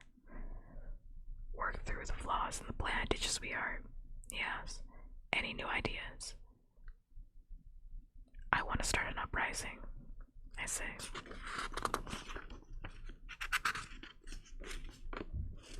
Hamish just laughs. It's not a mean laugh, which is more troubling. It shows he can't even take me seriously. Well, I want a drink. You let me know how that works out for you, though, he says. Then what's your plan? I spit back at him. My plan is to make sure everything is just perfect for your wedding, says Hamish. I called and rescheduled the photo shoot without giving too many details. You don't even have a phone, I say. Effie had fixed that. He says, do you know she asked me if I'd like to give you away? I told her, the sooner the better. Hamish, I can hear the bleeding creeping into my words. Katniss, he mimics my tone. It won't work. We shut up as a team of men with shovels passes us, headed out towards the victor's village. Maybe they can do something about those 10-foot walls. And by the time they're out of earshot, the square is too close. We step into it, and all come to stop simultaneously. Nothing much will happen during the blizzard. That's what Peta and I had agreed. But we couldn't have been more wrong. The square has been transformed. A huge banner with the seal of Panem hangs off the roof of the Justice Building. Peacekeepers in pristine white uniforms march on a cleanly swept cobblestones along the rooftops. More of them occupy nests of machine guns. The most unnerving is a line of new constructions, an official whipping post, several stockades, and a gallows set up in the center of the square. Thread's a quick worker, says Hamish. Some streets away from the square, I see a blaze flare up. None of us has to say it. That could only be the hob going up in smoke. I think of Greasy Say, Ripper, all my friends who make their living there. Hamish, you don't think everyone was still in? No, they're smarter than that. You'd be too if you'd been around longer, he says. Well, I better go see how much rubbing alcohol the apothecary can spare. He trudges off across the square, and I look at Peta. What's he want that for? But then I realize the answer. We can't let him drink it, he'll kill himself. Or at the very least, go blind. I've got some white liquor put away at home. Me too. Maybe that'll hold him until Ripper finds a way to be back in business, says Peta. I need to go check on my family. I have to go see Hazel. I'm worried now. I thought she'd be on our doorstep the moment the snow was cleared, but there's no sign of her. I'll go too. Drop by the bakery on my way home. Thanks. Suddenly, I'm very scared about what I might find. The streets are almost deserted, which would not be so unusual at this time of day. People were at the mines, kids at school, but they're not. I see faces peeking at us out of doorways, cracks and shutters. An uprising, I think. What an idiot I am. There's an inherent flaw in the plan that both Gail and I were too blind to see. An uprising requires breaking the law, thwarting authority. We've done that our whole lives, or our families have. Poaching, trading on the black market, mocking the Capitol in the woods. But for most people in District 12, a trip to buy something at the hub would be too risky. And I expect them to assemble at the square with bricks and torches. Even the sight of Peta and me is enough to make people pull their children away from windows and draw the curtains tightly. We find Hazel in her house, nursing a very sick Posey. I recognize the measles spots. I couldn't leave her, she says. I knew Gail would be in the best possible hands. Of course, I say. He's much better. My mother says he'll be back in the mines a couple of weeks.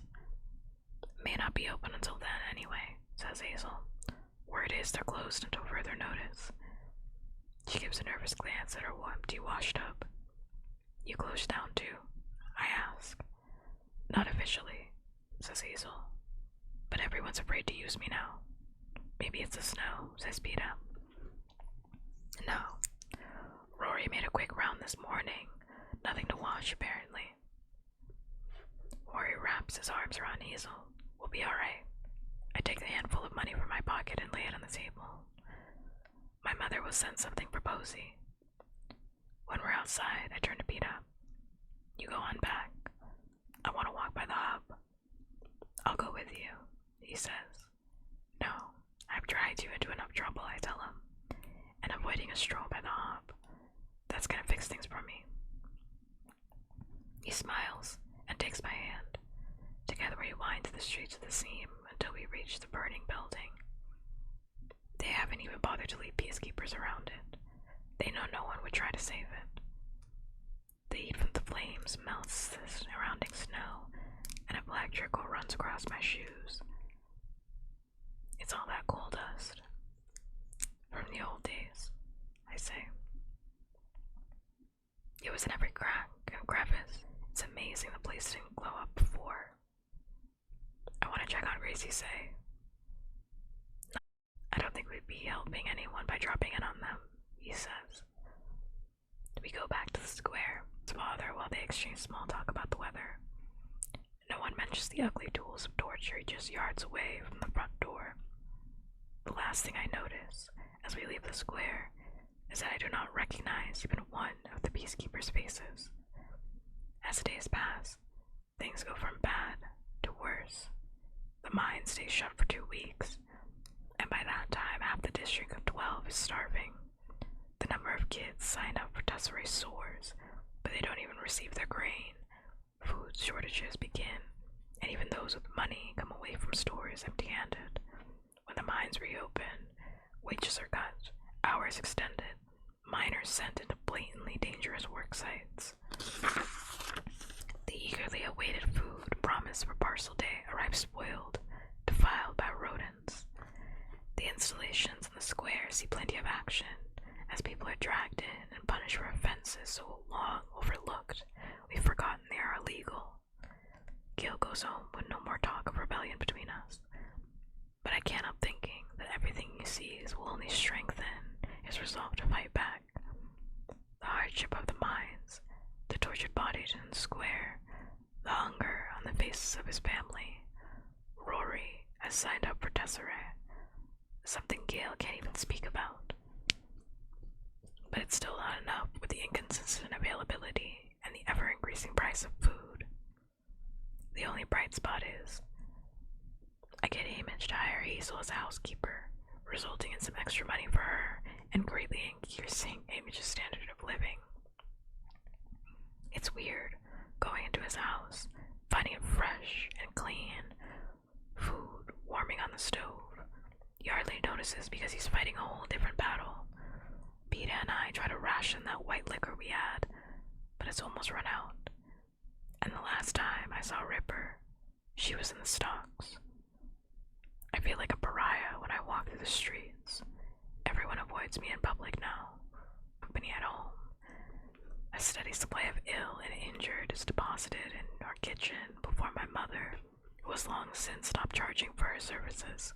Her stocks of remedies are running so low that soon now, though, all she'll have to treat patients with is snow. The woods, of course, are forbidden, absolute question. Even Gail doesn't challenge us now, but one morning, I do. And it isn't the house full of the sick and dying, and the bleeding backs and the gaunt-faced children. The marching boots or the omnipresent misery that drives me under the fence. It's the arrival of a crate of wedding dresses one night, with a note from Effie saying the President Snow approved these himself. The wedding. Is he really planning on going through with it? What in his twisted brain will that achieve? Is it for the benefit of those in the capital? A wedding was promised, a wedding will be given, and then he'll kill us, as a lesson to the districts. I don't know. I can't make sense of it. I toss and turn in bed until I can't stand it anymore. I have to get out of here, at least for a few hours. My hands dig around in my closet until I find the insulated winter gear Santa had made for me for recreational use on the Victory Tour. Waterproof boots, a snowsuit that covers me from head to toe, thermal gloves. I love my old hunting stuff, but the trick I have in mind today is more suited to this high-tech clothing. I tiptoe downstairs, load my game bag with food, and sneak out of the house, slinking along the side streets and back alleys. I make my way to the weak spot in the fence closest to Ruba, the butcher's. Since many workers cross this way to get to the mines, the snow pockets, marked with footprints. The mine will not be noticed. With all his security upgrades, Thread has paid little attention to the fence. Perhaps feeling harsh weather and wild animals are enough to keep everyone safely inside. Even so, once I'm under the chain link, I cover my tracks until the trees conceal them for me. Dawn is just breaking as I retrieve a set of bow and arrows and begin to force a path through the drifted snow in the woods. I'm determined, for some reason, to get to the lake, maybe to say goodbye to the place, to my father, and the happy times we spent there, because I know I'll probably never return. Maybe just so I can draw a complete breath again. Part of me doesn't really care if they catch me, if I can see it one more time. The trip takes twice as long as usual. Santa's clothes holding the heat alright, and I arrive soaked with sweat under the snowsuit while my face is numb with cold. The glare of the winter sun off the snow has played games with my vision, and I am so exhausted, wrapped up in my own hopeless thoughts that I don't notice the signs. The thin stream of smoke from the chimney, the indentation of recent footprints, and the smell of steaming pine needles. I am literally a few yards from the door of a cement house when I pull up short. And that's not because of the smoke or the prints or the smell. That's because of the unmistakable click of a weapon behind me. Second nature, instinct. I turn, drawing back the arrow, although I already know that the odds are not in my favor. I see the white peacekeeper uniform, the pointed chin, the light brown iris where my arrow will find home. But the weapon is dropped to the ground, and the unarmed woman is holding something out to me in her gloved hand. Stop. I waver, unable to process the turn of events. Perhaps they have orders to bring me in alive so they can torture me. Into incriminating every person I ever knew. Yeah, good luck with that. My fingers are walled, but decided to release the arrow when I see the object in the glove. It's a small, white circle of flat bread. More of a cracker, really. It's gray and soggy around the edges, but an image is clearly stamped in the center of it. It's my Mockingjay. Part 2. The Quell. In hindsight, like,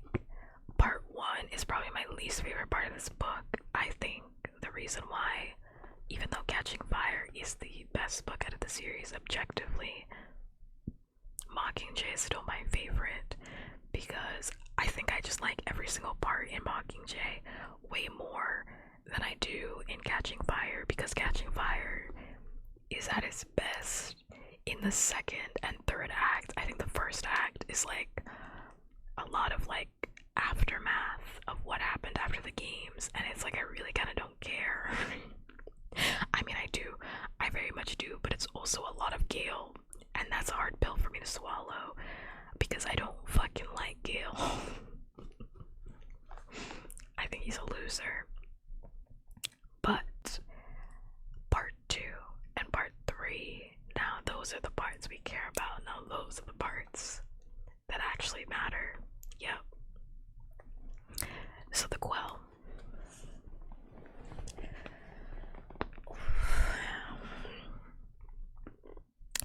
Chapter 10. Ozai Shigeru. It makes no sense. My bird baked into bread. Unlike the stylish renderings I saw in the capital, this is definitely not a fashion statement. What is it? What does it mean? I ask harshly, still prepared to kill. It means we're on your side, says a tremulous voice behind me. I didn't see her when I came up. She won't take my eyes off the current target. Probably a newcomer is armed, but I'm betting she won't risk letting me hear the click. That would mean my death was imminent, knowing I would instantly kill her companion. Come around where I can see you, I order. She can't, come around. There's a step, and a dragging sound. I hear the effort the movement requires. Another woman, or maybe I should call her a girl, she looks about my age, limbs into view. She's dressed in an ill-fitting peacekeeper's uniform, complete with the white cloak, but it's several sizes too large for her slight frame. It does make sense, because you weren't here. You weren't even here to receive the kiss. You weren't even here to receive the kiss. How does that make you first? You're first in technicality, but not in spirit, and spirit is everything in the puppkats stream. Spirit is everything. So you lose. You do not pass go. You do not collect fizzy lifting drinks. You get nothing. But that's not what first means in this community. And now you're throwing tomatoes at me. You will lose that badge, sir. And I will not give them back to you until after I come back from my break. Watch me. I will have streams and I will unmod you.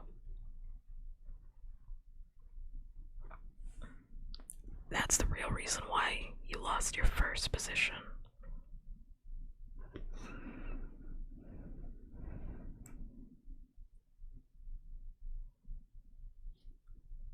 Tomato.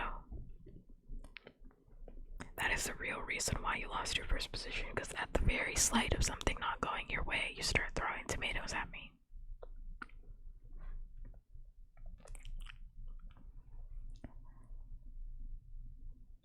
I have no idea when my break is going to start, but I will unmod you and I will not put that shit back on until after I come back.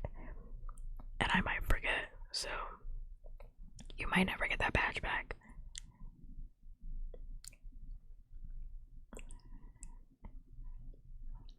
You might never get it back. But arguing with me is fun, if you say so. If you dare try it. I mean, you see how fun it can really get if you try it. It can get really fun. Okay. She's dressed in an ill-fitting peacekeeper's uniform along with a white fur cloak, but it's several sizes too large for her slight frame. She carries no visible weapon. Her hands are occupied with steadying a rough crutch made from a broken branch. The toe of her right boot can't clear the snow, hence the dragging. I examine the girl's face, which is bright red from the cold. Her teeth are crooked, and there's a strawberry birthmark on one of her chocolate brown eyes. This is no peacekeeper, no citizen of the capital either. Who are you? I ask warily, but less belligerently. My name's Twill, says the woman. She's older, maybe 35 or so. This is Bonnie. We've run away from District 8. District 8? They must know about the uprisings. Where'd you get the uniforms? I ask. I stole them from the factory, says Bonnie. We make them there. Only, I thought this one would be for someone else. That's why it fits so poorly. The gun came from a dead peacekeeper, says Twill, following my eyes. That cracker in your hand, with a bird. What's that about? I ask. Don't you know Katniss? Bonnie appears genuinely surprised. They recognize me. And I also recognize the top of the hour ad break, which means that it is 3 minutes of ads that will be served to you unless you are, in fact, subscribed to your favorite puppkats. Hello, that's me. If you are not subscribed, you will be able 3 minutes of advertisements, so take the time to take care of yourself in whatever way resonates for you. Whether that be going to the bathroom, getting some water, going to bed, getting in bed, just getting nice and comfy, whatever you need to do to make you feel good, go do that. There's a lot of saliva in my mouth. There's a lot of saliva in my mouth tonight. So if that's what you need to do, go do that.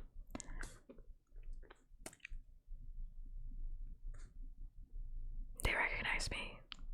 Of course they recognize me. My face is uncovered. I'm standing here outside of District 12, pointing an arrow at them. Who else would I be? I know I matched the pin I wore in the arena. She doesn't know, says Bonnie softly. Maybe not any of it. Suddenly, I feel the need to appear on top of things.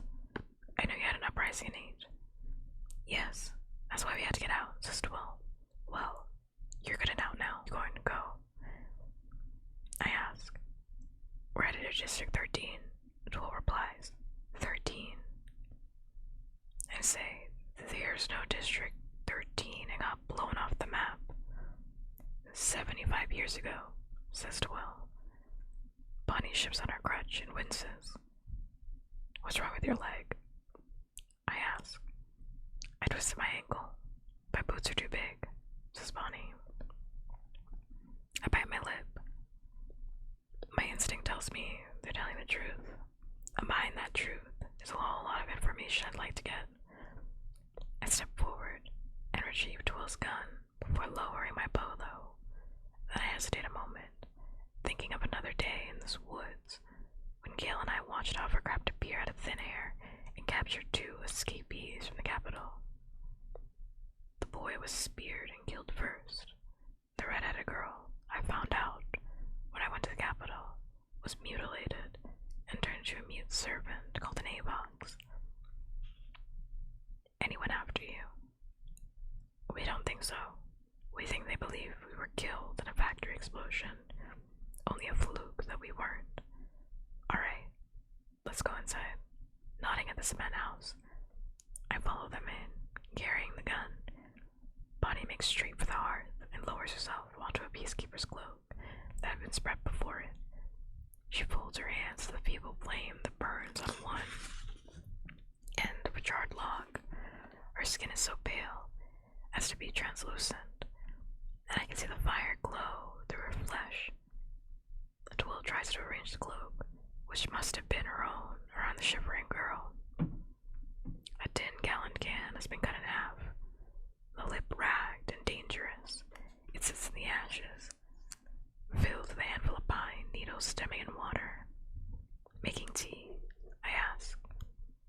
We're not really sure. I remember seeing someone do this with pine needles on Hunger Games a few years back. At least, I think it it was pine needles, says Twill with a frown.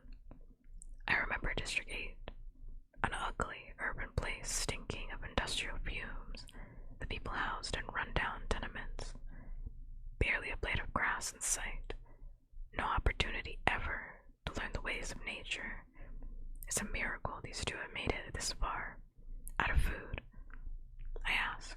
Bonnie nods. We took what we could. But food's been so scarce that it's been gone for a while. The quaver in her voice melts the remaining defenses. She is just a malnourished, injured girl fleeing the capital. Well then, this is your lucky day. I say, dropping my game bag on the floor. People are starving all over the district, and we still have more than enough, so I'm spreading things around a little. I have my own priorities. Gail's family, Gracie Say, some other op traders who were shut down. My mother has other people, patients, who she wants to help. This morning, I purposely overstuffed my game bag with food, knowing my mother would see the depleted pantry and assume I was making my rounds hungry. I was actually buying time to go to the lake without her worrying. I intended to deliver the food this evening on my return, but now I can see that won't be happening. Congratulations for making it out of that fierce battle. Hate to see it happen. From the bag, I pull 2 fresh buns with a layer of cheese baked onto the top. We always seem to have a supply of these since Peta found out they were my favorite. I toss one to Twill, but cross over and place the other one on Bonnie's lap, since her hand-eye coordination seems questionable at the moment, and I don't want the thing to come in the fire. Oh, says Bonnie. Oh, it's all for me. Something inside me twists as I remember another voice, Rue, in the arena, when I gave her a leg of grusling. Oh, I've never had a whole leg of myself before. The disbelief of the chronically hungry. Yeah, eat up, I say. Bonnie holds the bun, as if she can't quite believe it's real, and then sinks her teeth into it, again and again, unable to stop. It's better if you chew, she nods, trying to slow down, but I know it's hard when you're that hollow. I think your tea is done. I scoot the tin can from the ashes. Twill finds 2 tin cups in her pack, and I dip out the tea, setting it on the floor to cool. They huddle together, eating, blowing on their tea, and taking tiny, scalding sips as I build up the fire. I wait until they're sucking the grease from their fingers to ask, so what's your story? And they tell me. Ever since the Hunger Games, the discontent in District 8 had been growing. It was always there, of course, to some degree. What differed was that talk was no longer sufficient, and the idea of taking action went from a wish to a reality. The textile factories that service Pan Am are loud with machinery, and the din, also a loud word, to pass safely a pair of lips close to an ear, words unnoticed, unchecked. Twill taught at a school. Bonnie was one of her pupils, and when the final bell had rung, both of them spent a 4-hour shift at the factory that specialized in the peacekeeper uniforms. It took months for Bonnie, who worked in the chilly inspection dock, to secure 2 uniforms, a boot here, a pant there. They were intended for Twill and her husband, because it was understood that, once the uprising began, it would be crucial to get word of it out beyond District 8 if it were to spread and be successful. The day Peta and I came through and made our victory tour appearance was actually a rehearsal of sorts. People in the crowd positioned themselves according to their teams, next to the buildings they would target when the rebellion broke out. That was the plan, to take over the centers of power in the city, just like the Justice Building, the Peacekeepers' headquarters, and the Communications Center in the square, and at other locations the district, the railroad, the granary, the power station, and the armory. The night of my engagement, the night Peta Leader fell to his knees and proclaimed his undying love for me in front of the cameras in the Capitol. Was the night the uprising began. It was an ideal cover. Our victory tour interview with Caesar Flickerman was mandatory viewing. He gave the people in District 8 a reason to be out in the streets after dark, gathering either in the square or in various community centers around the city to watch. Ordinarily, such activity would have been too suspicious. Instead, everyone was in place by the appointed hour, 8 o'clock, when the mass went on and all hell broke loose. Taken by surprise and overwhelmed by sheer numbers, the peacekeepers were initially overcome by the crowds. The communication center, the granary, and the power station were all secured. As the peacekeepers fell, weapons were appropriated for the rebels. There was hope that this had not been an act of madness, that in some way, if they could get the word out to other districts, an actual overthrow of the government in the capital might be possible. But then the axe fell. Peacekeepers began to arrive by the thousands. Hovercraft bombed the rebel strongholds into ashes. In the other chaos that followed, it was all people could do to make it back to their homes alive. It took less than 48 hours to subdue the city. Then, for a week, there was lockdown. No food, no coal. Everyone forbidden to leave their homes. The only time the television showed anything but static was when the suspected instigators were hanged in the square. Then one night, as the whole district was on the brink of starvation, came the order to return to business as usual. That meant school for Twill and Bonnie. A street made impassable by the bombs caused them to be late for their factory shift, so they were still 100 yards away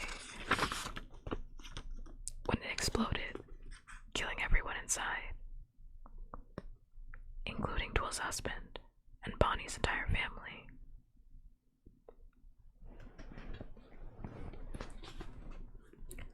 Someone must have told the capital that the idea for the uprising had started there. Twill tells me faintly. The two fled back to Twill's, where the peacekeeper suits were still waiting.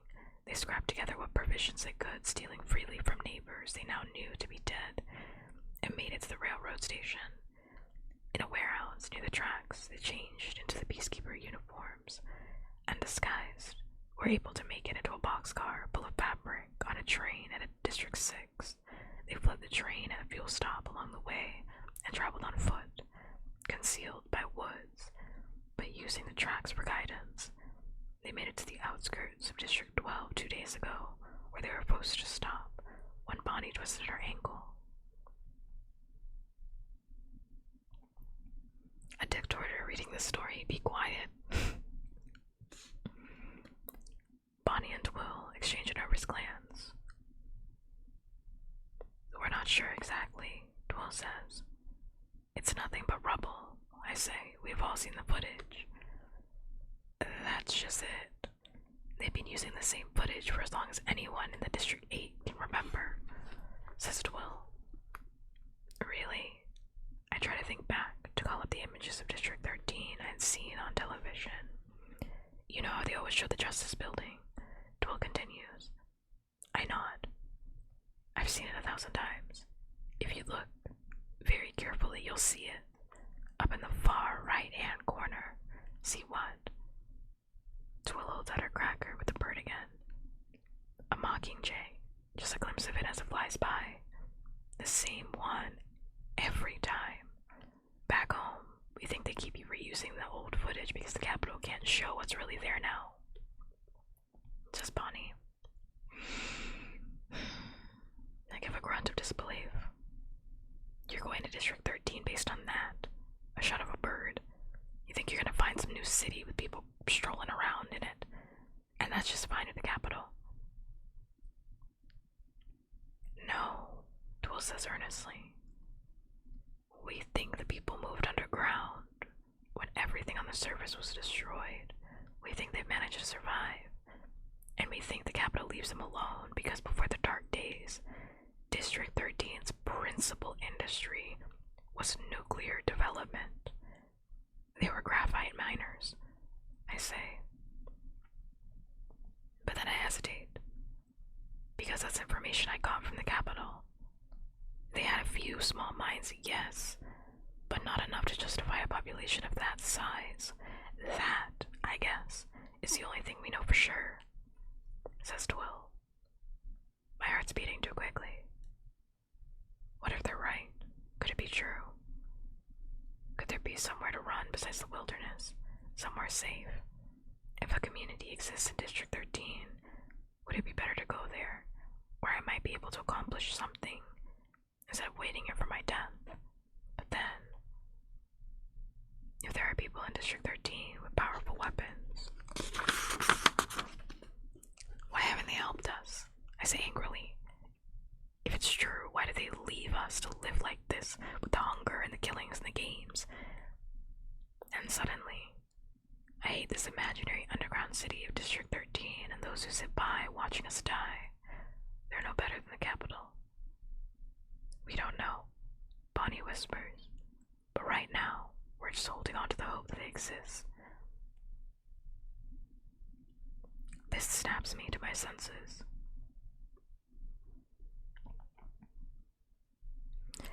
This is like my teeth, like I want to bite the book, like I want to bite the book because I'm like, oh, Katniss is about to be really, really mean, and she doesn't know a big storm's coming. Ooh, it's so good. These are delusions. District 13 doesn't exist because the capital would never let it exist. They're probably mistaken about the footage. Mockingjays are about as rare as rocks, and about as tough. If they could survive the initial bombing of 13, they're probably doing even better now. Bonnie has no home. Her family is dead. Returning to District 8 or assimilating into another district would be impossible. Of course, the idea of an independent, thriving District 13 draws her. I can't bring myself to tell her she's chasing a dream, as insubstantial as a wisp of smoke. Perhaps she and Twill can carve out a life, somehow, in the woods. I doubt it. But they're so pitiful. I have to try and help.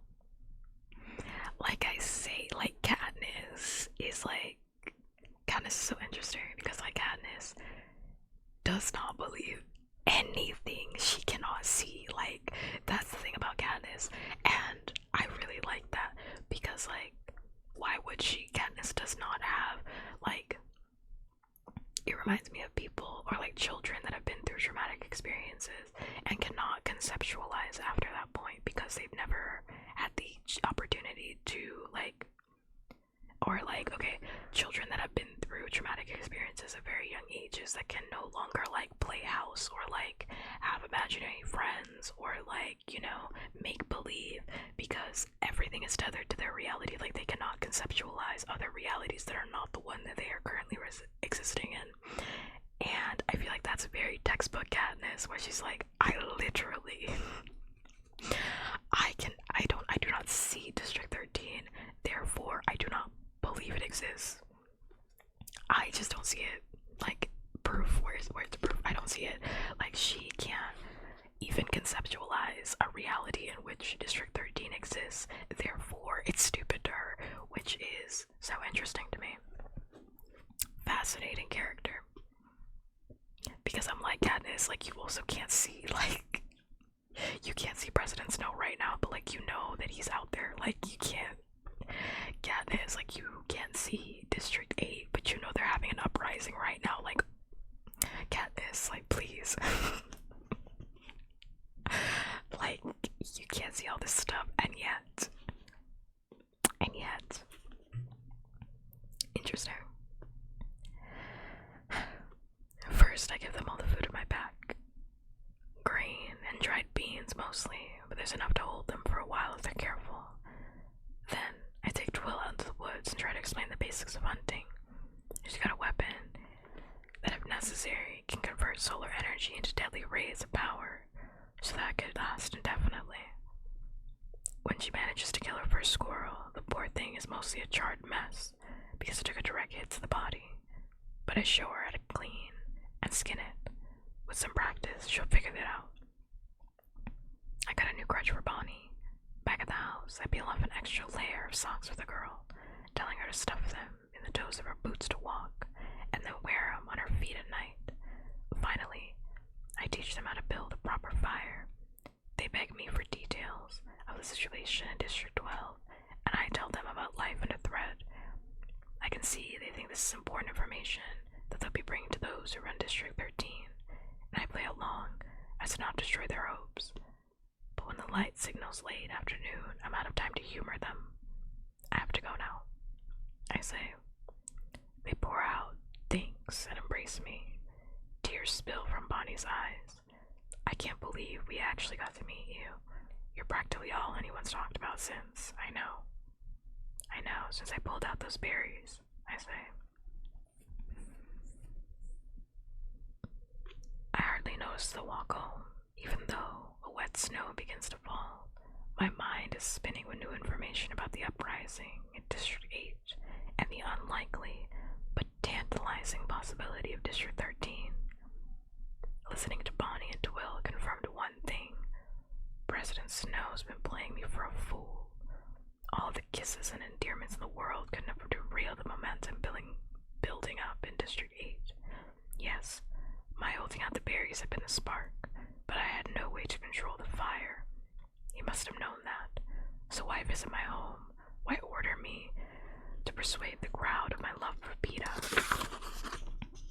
It was obviously a ploy to distract me and keep me from doing anything else inflammatory in the districts, and to entertain the people in the capital, of course. I suppose the wedding is just a necessary extension of that. As I'm nearing the fence,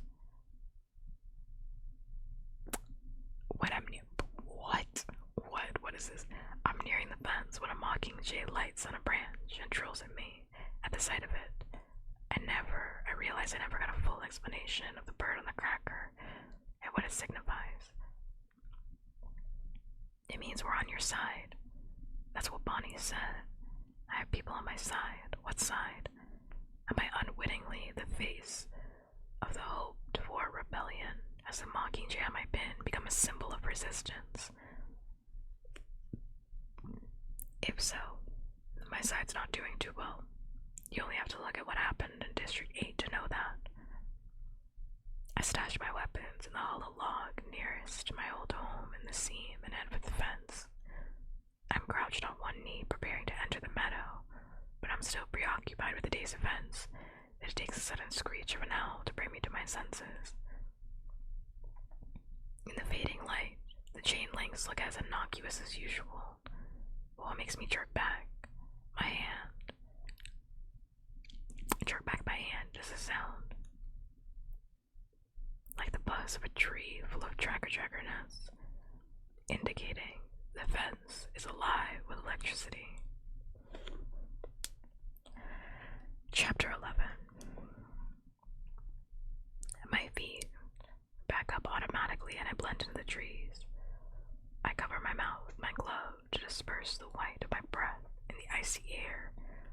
Adrenaline courses through me, wiping all the concerns of the day from my mind as I focus on the immediate threat before me. What is going on? Has Thread turned on the fence as an additional security precaution? Or does he somehow know I've escaped his net today? Is he determined to strand me outside of District 12 until he can apprehend and arrest me? Drag me to the square to be locked in the stockade, or whipped, or hanged? Calm down, I order myself. It's not as if this is the first time I've been caught outside of the district by an electrified fence. It's happened a few times over the years, but Gail was always with me. The two of us would just pick a comfortable tree to hang out in until the power shut off, which it always did eventually. If I was running late, Brim even got in the habit of going to the meadow to check if the fence was charged to spare my mother worry. But today, my family would never imagine I'd be in the woods. A I've even taken steps to mislead them. So if I don't show up, worry they will. And there's a part of me that's worried too, because I'm not even sure it's just a coincidence. The power coming on the very day I returned to the woods. I thought no one saw me sneak under the fence, but who knows? There are always eyes for hire. Someone reported Gail kissing me in that very spot. Still, that was in daylight, and before I was more careful about my behavior. Could there be surveillance cameras? I wondered about this before. Is this the way President Snow knows about the kiss? It was dark when I went under, and my face was bundled in a scarf. But the list of suspects likely to be trespassing in the woods is probably very short. My eyes peer through the trees, past the fence, and into the meadow. All I can see is the wet snow illuminated here and there by the light from the windows and the edge of the seam. No peacekeepers in sight, no signs I am being hunted. Whether Thread knows I have left the district today or not, I realize my course of action must be the same. To get back inside the fence unseen and pretend I never left. Any contact with the chain link or coils of barbed wire that guard the top would mean instant electrocution. I don't think I can burrow under the fence without risking detection. The ground's frozen hard anyway. That leaves only one choice. Somehow, I'm going to have to get over it. I begin to skirt along the tree line, searching for a tree with a high branch and long enough to fit my needs. After about a mile, I come upon an old maple that might do. The trunk is too wide and icy to shimmy up, though there are no low branches. I climb a neighboring tree and leap precariously onto the maple, almost losing my hold in the slick bark, but I manage to get a grip and slowly inch my way out on a limb that hangs above the barbed wire. As I look down, I remember why Gail and I had always waited in the woods rather than try to tackle the fence. Being high enough to avoid getting fried means you gotta be at least 20 feet in the air. I guess. My branch must be 25. That's a dangerously long drop, even for someone who's had years of practice in trees. But what choice do I have? I could look for another branch, but it's almost dark now. The falling snow will obscure any moonlight, here at least. I can see I've got a snowbank to cushion my landing. Even if I could find another, which is doubtful, who knows what I'd be jumping into. I throw my empty game bag around my neck and slowly lower myself until I'm hanging by my hands. For a moment, I gather my courage, and then release my fingers. There's a sensation of falling. Then I hit the ground with a jolt that goes right at my spine. A second later, my rear slams the ground. I lie in the snow, trying to assess the damage. Without sanding, I can tell by the pain in my left heel and my tailbone that I am injured. The only question is how badly. I'm hoping for bruises, but when I force myself up onto my feet, I suspect I've broken something as well. I can walk though, so I get moving, trying to hide my limp as best as I can. My mother and Brim can't know I was in the woods. I need to work up some sort of alibi, no matter how thin. Some of the shops in the square are still open, so I go in and purchase white cloth for bandages. We're running low anyway. I buy another bag of sweets for Brim. I stick one of the candies in my mouth, feeling the peppermint melt on my tongue, and I realize it's the first thing I've eaten all day. I meant to make a meal at the lake, but once I saw Trill and Bonnie's condition, it seemed wrong to take a single mouthful from them. By the time I reached the house, my left heel will bear no weight at all. I decided to tell my mother I was trying to mend a leak in the roof of our old house and slid off. As for missing the food, I was to be vague about who I handed it out to. I dragged myself in the door, all ready to collapse in front of the fire, and instead, I get another shock. Two peacekeepers, a man and a woman, are standing in the doorway to our kitchen. The woman remains impassive, but I catch the flicker of surprise in the man's face. I am unanticipated. They know I was in the woods and should be trapped there by now. Hello, I say in a neutral voice. My mother appears behind them, but keeps her distance. Here she is, just in time for dinner, just a little too brightly. I'm very late for dinner. I consider removing my boots, as I normally would, but I doubt I can manage it without revealing my injuries. Instead, I just pull up my wet hood and shake the snow from my hair. Can I help you with something? I ask the peacekeepers. Head peacekeeper Thread sent us with a message for you, says the woman. They've been waiting for hours, my mother adds. They've been waiting for me to fail to return, to confirm I got electrocuted by the fence, or trapped in the woods so they can take my family in for questioning. Must be an important message, I say. May I ask where you've been, Miss Everdeen? The woman asks. Easier to ask where I haven't been, I say with a sound of exasperation. I cross to the kitchen, forcing myself to use my foot normally, even though every step is excruciating. I pass between the peacekeepers and make it to the table all right. I fling my bag down and turn to Brim, who's standing stiffly by the hearth. Image and Beta are there as well, sitting in a pair of matching rockers playing a game of chess. Were they here by chance, or invited by the peacekeepers? Either way, I'm glad to see them. So where haven't you been? Says Image in a bored voice. Well, I haven't been talking to the goat man about getting Brim's goat pregnant because someone gave me completely inaccurate information as to where he lives. I say to Brim empathetically, No, I didn't, says Brim. I told you exactly. You said he lives beside the west entrance to the mine. I say, the east entrance. Brim corrects me. You distinctly said the west, because then I said, next to the slag heap. And you said, yeah. I say, the slag heap next to the east entrance, says Brim patiently. No, when did you say that? I demand.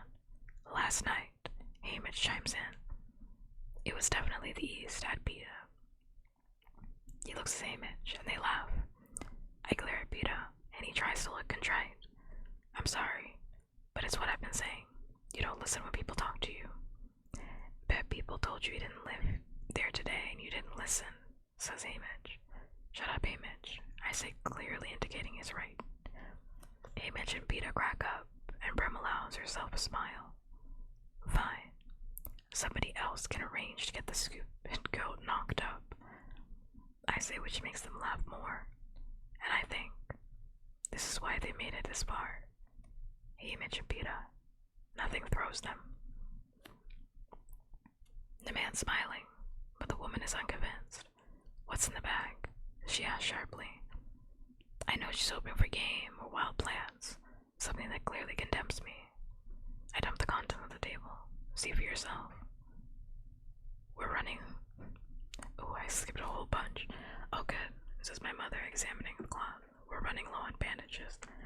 Peter comes to the table and opens the candy bag. Oh, peppermints, he says, popping one in his mouth.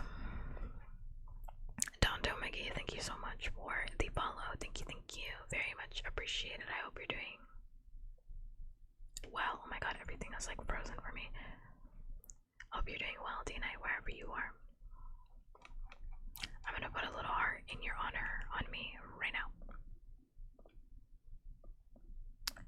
Let me see. Womp.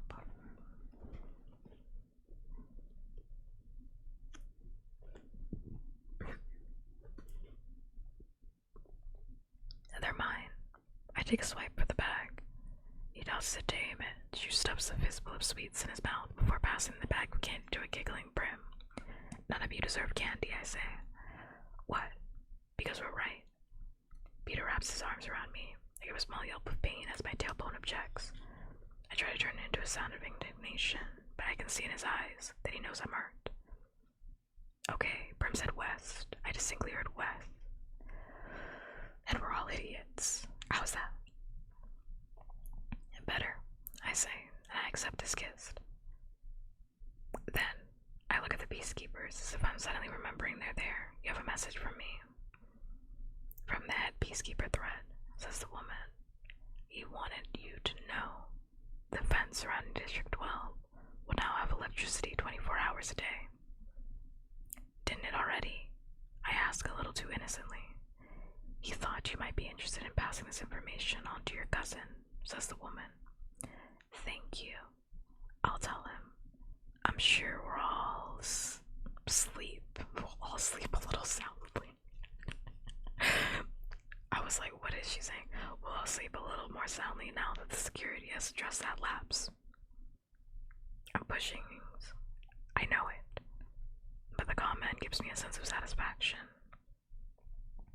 The woman's jaw tightens. None of this has gone as planned, but she has no further orders. She gives me a curt nod and leaves, the man trailing in her wake. When my mother has locked the door behind them, I slump against the table. What is it? Says Beta, holding me steadily. Oh, I banged my foot. The heel and my tailbones had a bad day too. He helps me over to one of the rockers and I lower myself onto the padded cushion. My mother eases off my boots. What happened? I slipped and fell. I say. Four pairs of ice look at me in disbelief. On some ice. We all know about the house. But we all know the house must be bugged, and it's not safe to talk to openly. Not here. Not now. Having stripped off my sock, my mother's fingers probe the bones of my left heel and I wince. There might be a break, and she says, she checks the other foot. This one seems alright. She judges my tailbone to be badly bruised. Brim's dispatched to get my pajamas and robe. When I'm changed, my mother makes a snowpack for my left heel and props it up on a hassock. I eat 3 bowls of stew and half a loaf of bread while the others dine at the table. I stare at the fire, thinking of Bonnie and Twill, hoping that the heavy, wet snow has erased my tracks. Brim comes and sits on the floor next to me, leaning her head against my knee. We suck on peppermints as I brush her soft blonde hair back behind her ear. How was school? I ask. Alright. We learned about coal byproducts, she says. We stare at the fire for a while. Are you gonna try on your wedding dresses? Not tonight. Tomorrow, probably, I say. Wait until I get home, okay? She says. Sure. If they don't arrest me first. My mother gives me a cup of chamomile tea with a dose of sleep syrup, and my eyes begin to droop immediately. She wraps my bad foot, and Peter volunteers to get me to bed. I start out by leaning on his shoulder, but I'm so wobbly he just scoops me up and carries me upstairs. He tucks me in and says goodnight, but I catch his hand and hold him there. A side effect of the sleep syrup is that it makes people less inhibited, like white liquor, and I know I have no control over my tongue. But I don't want him to go. In fact, I want him to climb in with me, to be there when the nightmares hit tonight. But for some reason, I can't quite form. I know I'm not allowed to ask that. Don't go. Not until I fall asleep, I say. Peter sits on the side of the bed, warming my hand in both of his. I thought you changed your mind today, when you were late for dinner. I'm foggy, but I can guess what he means. With the fence going on and me showing up late, and the peacekeepers waiting, he thought I made a run for it. Maybe with Gail. No, I'd have told you, I say. I pull his hand up and lean my cheek against the back of it, taking in the faint scent of cinnamon and dill from the breads he must have baked today. I want to tell him about Twill and Bonnie and the uprising and the fantasy fantasy of District 13, but it's not safe to, and I can feel myself slipping away. So I just get out one more sentence. Stay with me. As the tendrils of sleep syrup pull me down, I hear her whisper a word back, but I don't quite catch it. I just have to say, like, no one cares except for me, but like, and this is not a romance, like, this is actually like a horror. This book series is actually like a horror, but I think if The Fault in Our Stars didn't exist, I really think like Katniss and Peeta's thing, because they have a thing, and it's like, I feel like we're not really gonna get into it until the next book, but I feel like Katniss and Peeta's thing would have been more iconic than, oh my god, Hazel Grace and, oh my god, their little thing that they do. I read The Fault in Our Stars in forever, oh my gosh. I don't know why I can't like remember what the thing is they say. That little thing, it's like on every single like shirt. It's like, I have to put a bookmark down. It's like on everybody's thing. The thing.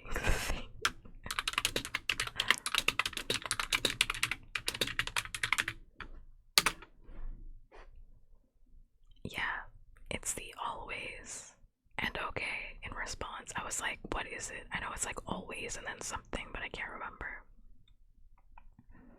Maybe okay will be our always. And they say okay to each other, and that's like the iconic. It was like on every single like cup. It was on every Etsy. It was on fucking everything. And I just feel like the Hunger Games did it better. They did it better, but we can't talk about that because it's not even like really a thing yet. But I just want to address it because it's my favorite. It's my favorite little thing. Like, I don't know what it is, like, cause it's not really like a quote, like motif. Like couple. Like what is it? Like it's like a couple. This is what I do now whenever I'm like thinking like couple. Couple in I don't know, it's like like the thing, iconography, like I don't know. Iconography is that. Yeah.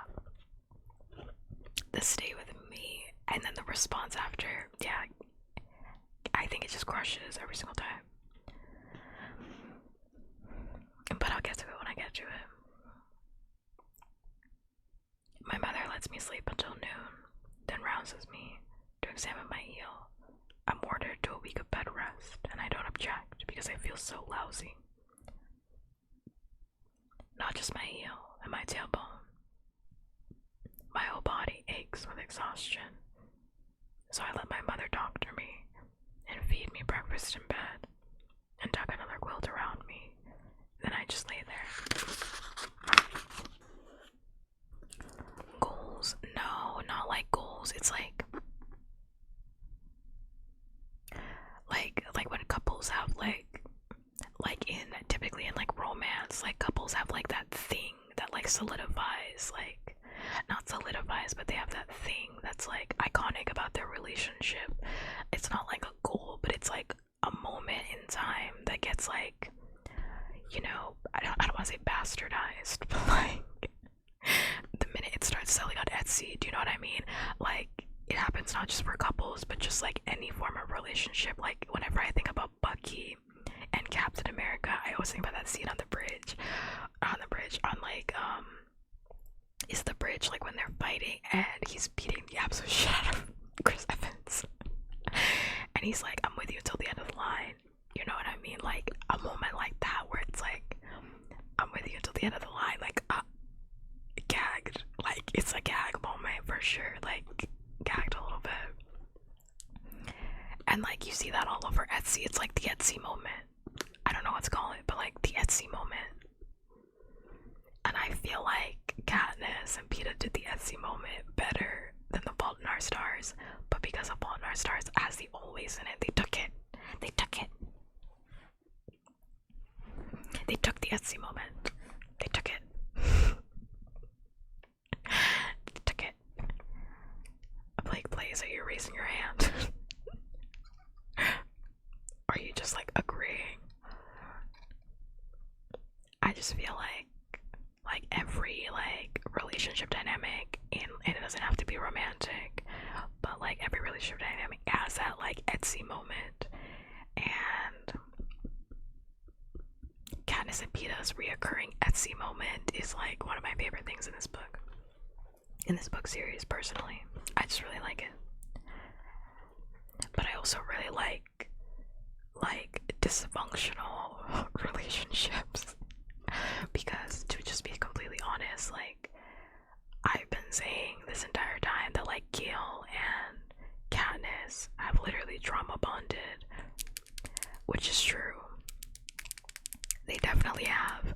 However, Peeta and Katniss have a trauma bond. It's just like it's not fully realized at this point in time. I'm not gonna deny it. Like their relationship is just as dysfunctional. However, it works. So step off me. Like most quotable.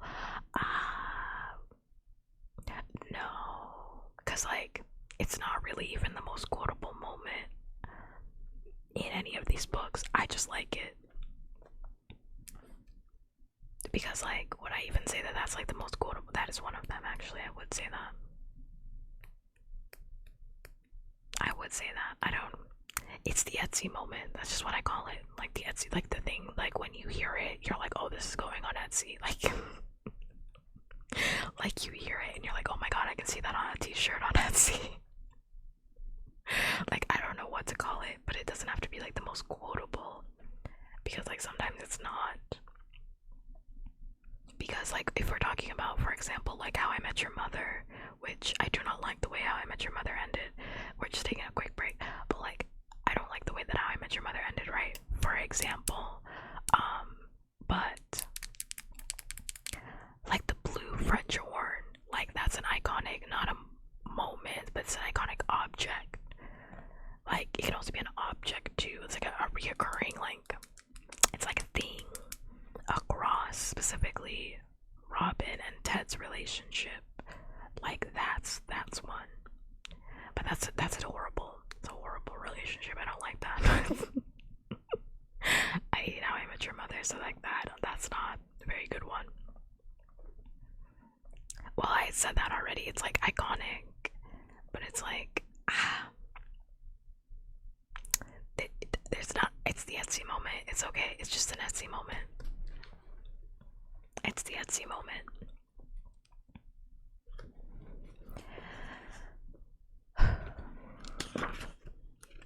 Sorry, I have to check because I'm like.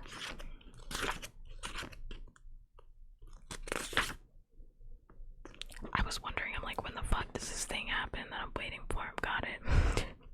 I gotta spoil it for myself. Like, I'm like, what the fuck? I keep reading and like, we're actually halfway into the book. We're like damn near halfway into this book right now. We're on page 160. So I was like, I don't remember it being like this. Like, I actually don't remember us spending this much time in District 12, but okay. Okay, my memory, like, I completely erased the first half of this book.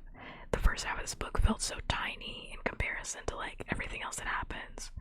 But it's actually, like, damn near half of the book commercialized. No, because my whole thing that I had just said was that, like, I think that Peeta and Katniss's moment would have been more commercialized.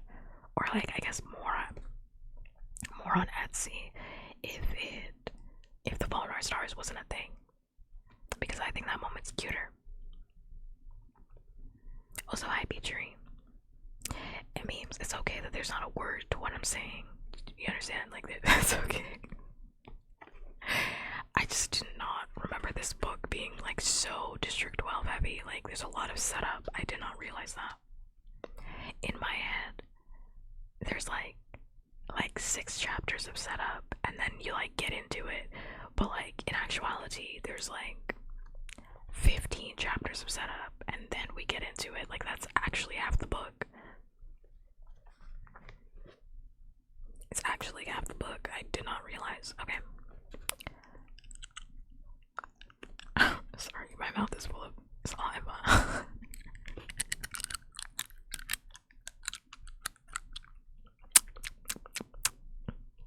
Okay. When page 160.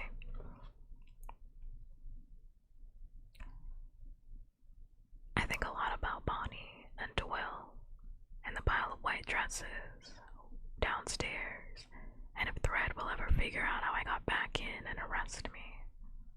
It's funny, because he could just arrest me. Anyway, based on past crimes. But maybe he has to have something really irrefutable to do it now that I'm a victor. And I wonder if President Snow's in contact with Thread. I think it's unlikely he can never acknowledge that old Gray exists. But now that I'm such a nationwide problem, is he carefully instructing Thread what to do? Or is Thread acting on his own? At any rate, I'm sure they'd have both agreed in keeping me locked up here inside the district with that fence. Even if I could figure out some way to escape, maybe get a rope up to that maple tree branch and climb out, there'd be no escaping with my family and friends now. I told Gail I would stay and fight anyway. Thank you for the thirsty redeem. Very much appreciated. That's not why there's saliva in my mouth. I think just me talking a lot makes saliva pool up in my mouth. That's really just it. That's really the long and the short end of it.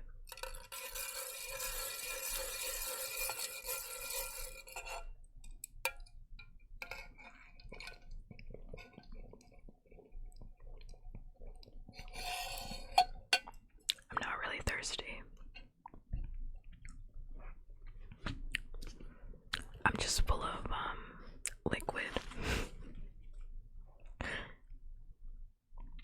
Something of a glizzy gobbler.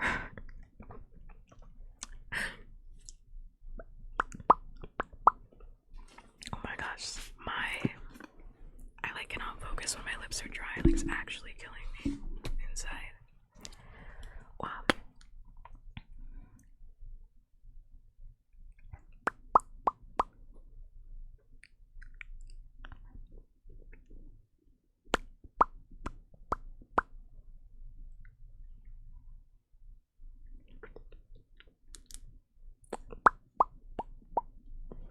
Okay.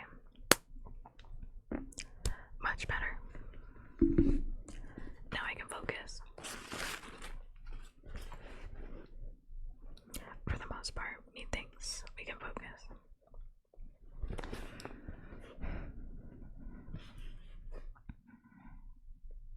For the next few days, I jump up every time there's a knock at the door. No peacekeepers show up to arrest me though, so eventually I begin to relax. I'm further reassured when Peter calls me and casually tells me the power is off on sections of the fence because crews are out securing the base of the chain link to the ground. Thread must believe I somehow got under the thing, even with that deadly current running through it. It's a break for the district, having the peacekeepers busy doing something besides abusing people. Peter comes by every day to bring me cheese buns and begins to help me work on my family book. It's an old thing made of parchment and leather. Some herbalist on my mother's side of the family started it ages ago. The book's composed of page after page of ink drawings of plants with descriptions of their medical uses. My father added a section on edible plants that was my guidebook to keeping us alive after his death. For a long time, I've wanted to record my own knowledge on it, things I experienced and learned from Gail and the information I picked up when I was training for the games. I didn't because I'm no artist, and it's so crucial that the pictures are drawn in exact detail. That's where PETA comes in. Some of the plants he knows already, some we have tried samples of, and others I have to describe. He makes sketches on scrap paper until I'm satisfied they're right, and I let him draw them in the book. After that, I carefully print all I know about the plant. Oh my god. How do people not like reread this book and like lose their fucking mind? Like, I'm losing my fucking mind. What? Damn. Like, it's really like not even a comparison. Like, I don't know. The movies are really, they're a really good adaptation. It really is. But it's like, the books are like so much better. I just like the books are so much better. Like, they're actually so much better. Like, when you look back in hindsight and you're like, PETA added to the family book.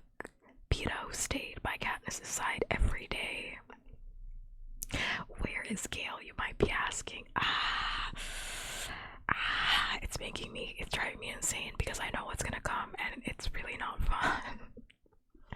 I'm like, PETA is in the family book. I don't remember this detail. This is such a good. It's so good. He paints it in the family book. Driving me nuts, driving me nuts. Biting my teeth. It's quiet, absorbing work that helps take my mind off my troubles. I like to watch his hands as he works, making a blank page bloom with strokes of ink, adding touches of color to a previously black and yellowish book. His face takes on a special look when he concentrates. His usual easy expression is replaced by something more intense and removed that suggests an entire world locked away inside him. I've seen flashes of this before, in the arena, or when he speaks to a crowd, or that time he shoved the peacekeepers' guns away from me in District 11. I don't know quite what to make of it. I also become a little fixated on his eyelashes, which ordinarily you don't notice much because they're so blonde, but up close, in the sunlight slanting in from the window, they're a light golden color, and so long. I don't see how they keep from getting all tangled up when he blinks. That's actually something that I deal with because I have really long lashes. Like, I think I'm the only person in my entire family that has really long and like curly lashes, like naturally curly lashes, and I think it's an actual fucking nightmare. I just rip out my eyelashes, to be completely honest, and everyone tells me that that's like insane, but like they're getting my eyeballs. Like, they get in my eyeballs, like they curl into my eyeballs, and everybody else in my family has straight lashes, like really long and straight lashes, so I don't really know where this comes from. I just like rip them out. As soon as they start bothering me, I just start ripping out my eyelashes.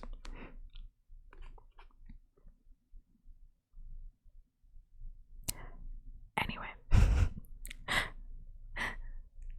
ripping out my eyelashes ASMR.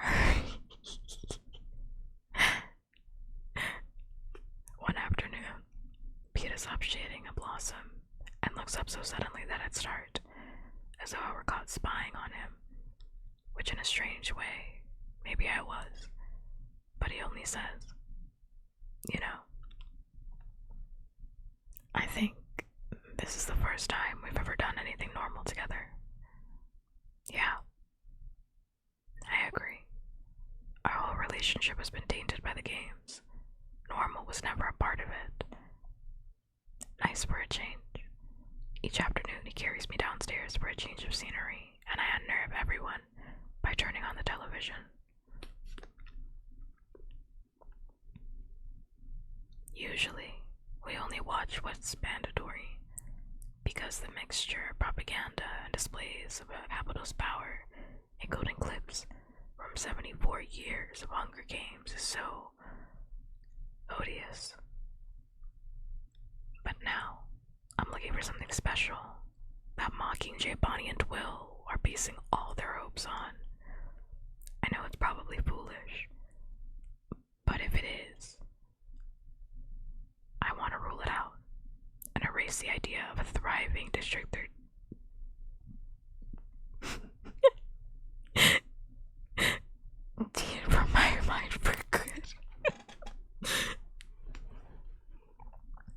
Sorry, I'm laughing because I just like choked. Just choked because I'm trying to read. My first sighting is a news story referencing the dark days. I see the smoldering remains of the Justice Building in District 13, and I just catch the black and white underside of a Mockingjays wing as it flies across the upper right-hand corner. That doesn't prove anything, really. It's just an old shot that goes with an old tale.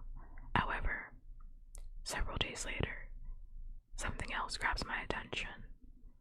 The main newscaster is reading a piece about a shortage of graphite affecting the manufacturing of items in District 3. They cut to what is supposed to be live footage of a female reporter encased in a protective suit standing in front of the ruins of the Justice Building in 13.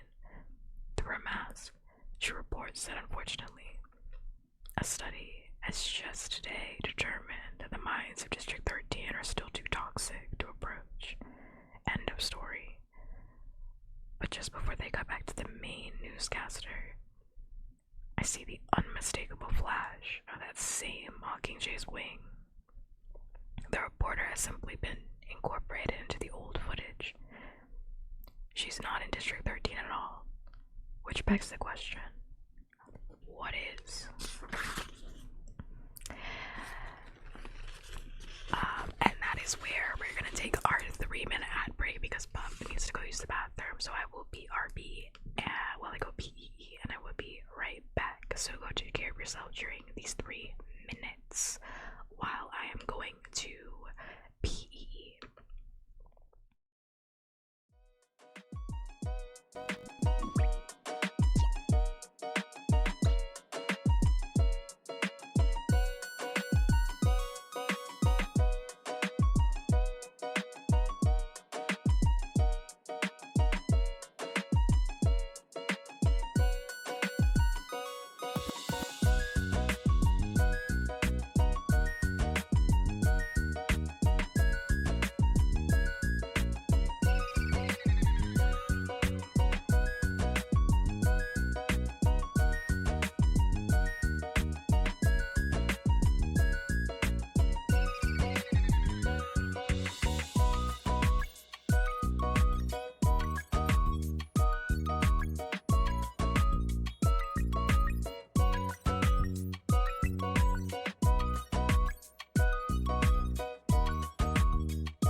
so weird right now. Jeez, everything is like really slow all of a sudden. Made that. Okay. I'm back. Hi, hello. I am back. Actually and factually. And we're gonna keep reading. Chapter 12. I had to fix my thighs because they were glued shut, and I did not realize that until I stood up. Every time I sit and I do ASMR streams, my thighs just get like glued together. My thighs get actually glued together because I'm sitting so straight every single time. Okay. Chapter 12. Thank you, I'm happy to be back. Staying quietly in bed is harder after that. I want to be doing something. Finding out more about District 13 or helping in the cause to bring down the capital. Instead, I sit around stuffing my face with cheese buns and watching Peter sketch. Hi Billy, I'm doing great, thank you so much for asking. Emmett stops by occasionally to bring me news from town, which is always bad. More people being punished or dropping from starvation. Winter has begun to withdraw by the time my foot is deemed usable. My mother gives me exercise to do and lets me walk on my own a bit. I go to sleep one night, determined to go into town. The next morning, but I wake to find Venya, Octavia, and Flavius grinning down at me. Surprise, they squeal. We're here early.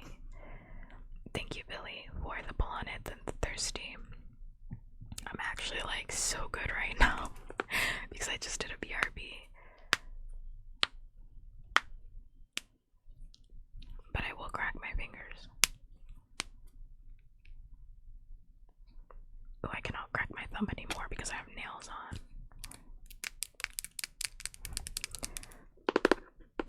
It's like the loudest sound of all time. I don't know why these nails are like louder than the last ones I got.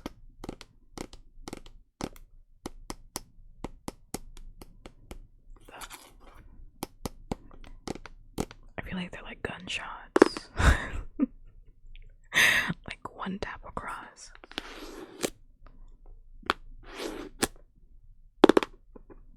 Fully like gunshots. It's a little bit too much, one might say. But I feel all stretched out. I'm good.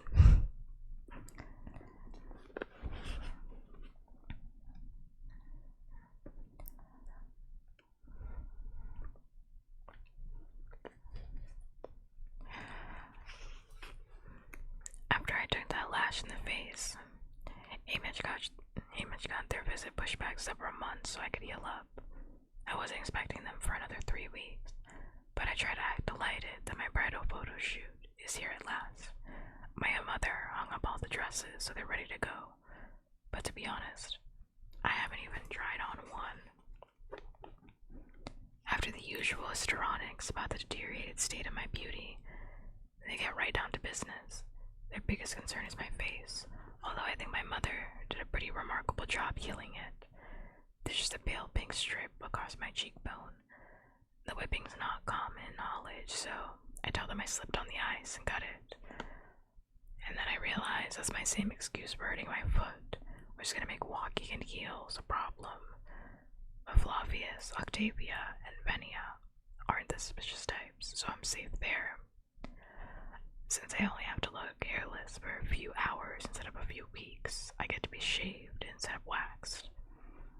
I still have to soak in the tub of something, but it isn't vile, and we're onto my hair and makeup before I know it. The usual. The team, as usual, is full of news, which I usually do my best to tune out, but then Octavia makes a comment that catches my attention. It's a passing remark, really, about how she couldn't get shrimp for a party, but it tugs at me for some reason. Why couldn't you get shrimp? Is it out of season? I ask.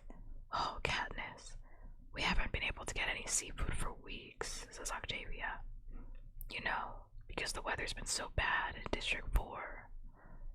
My mind starts buzzing. No seafood. For weeks. From District 4. The barely concealed rage in the crowd during the victory tour. And I'm suddenly, absolutely sure the District 4 has revolted. I begin to question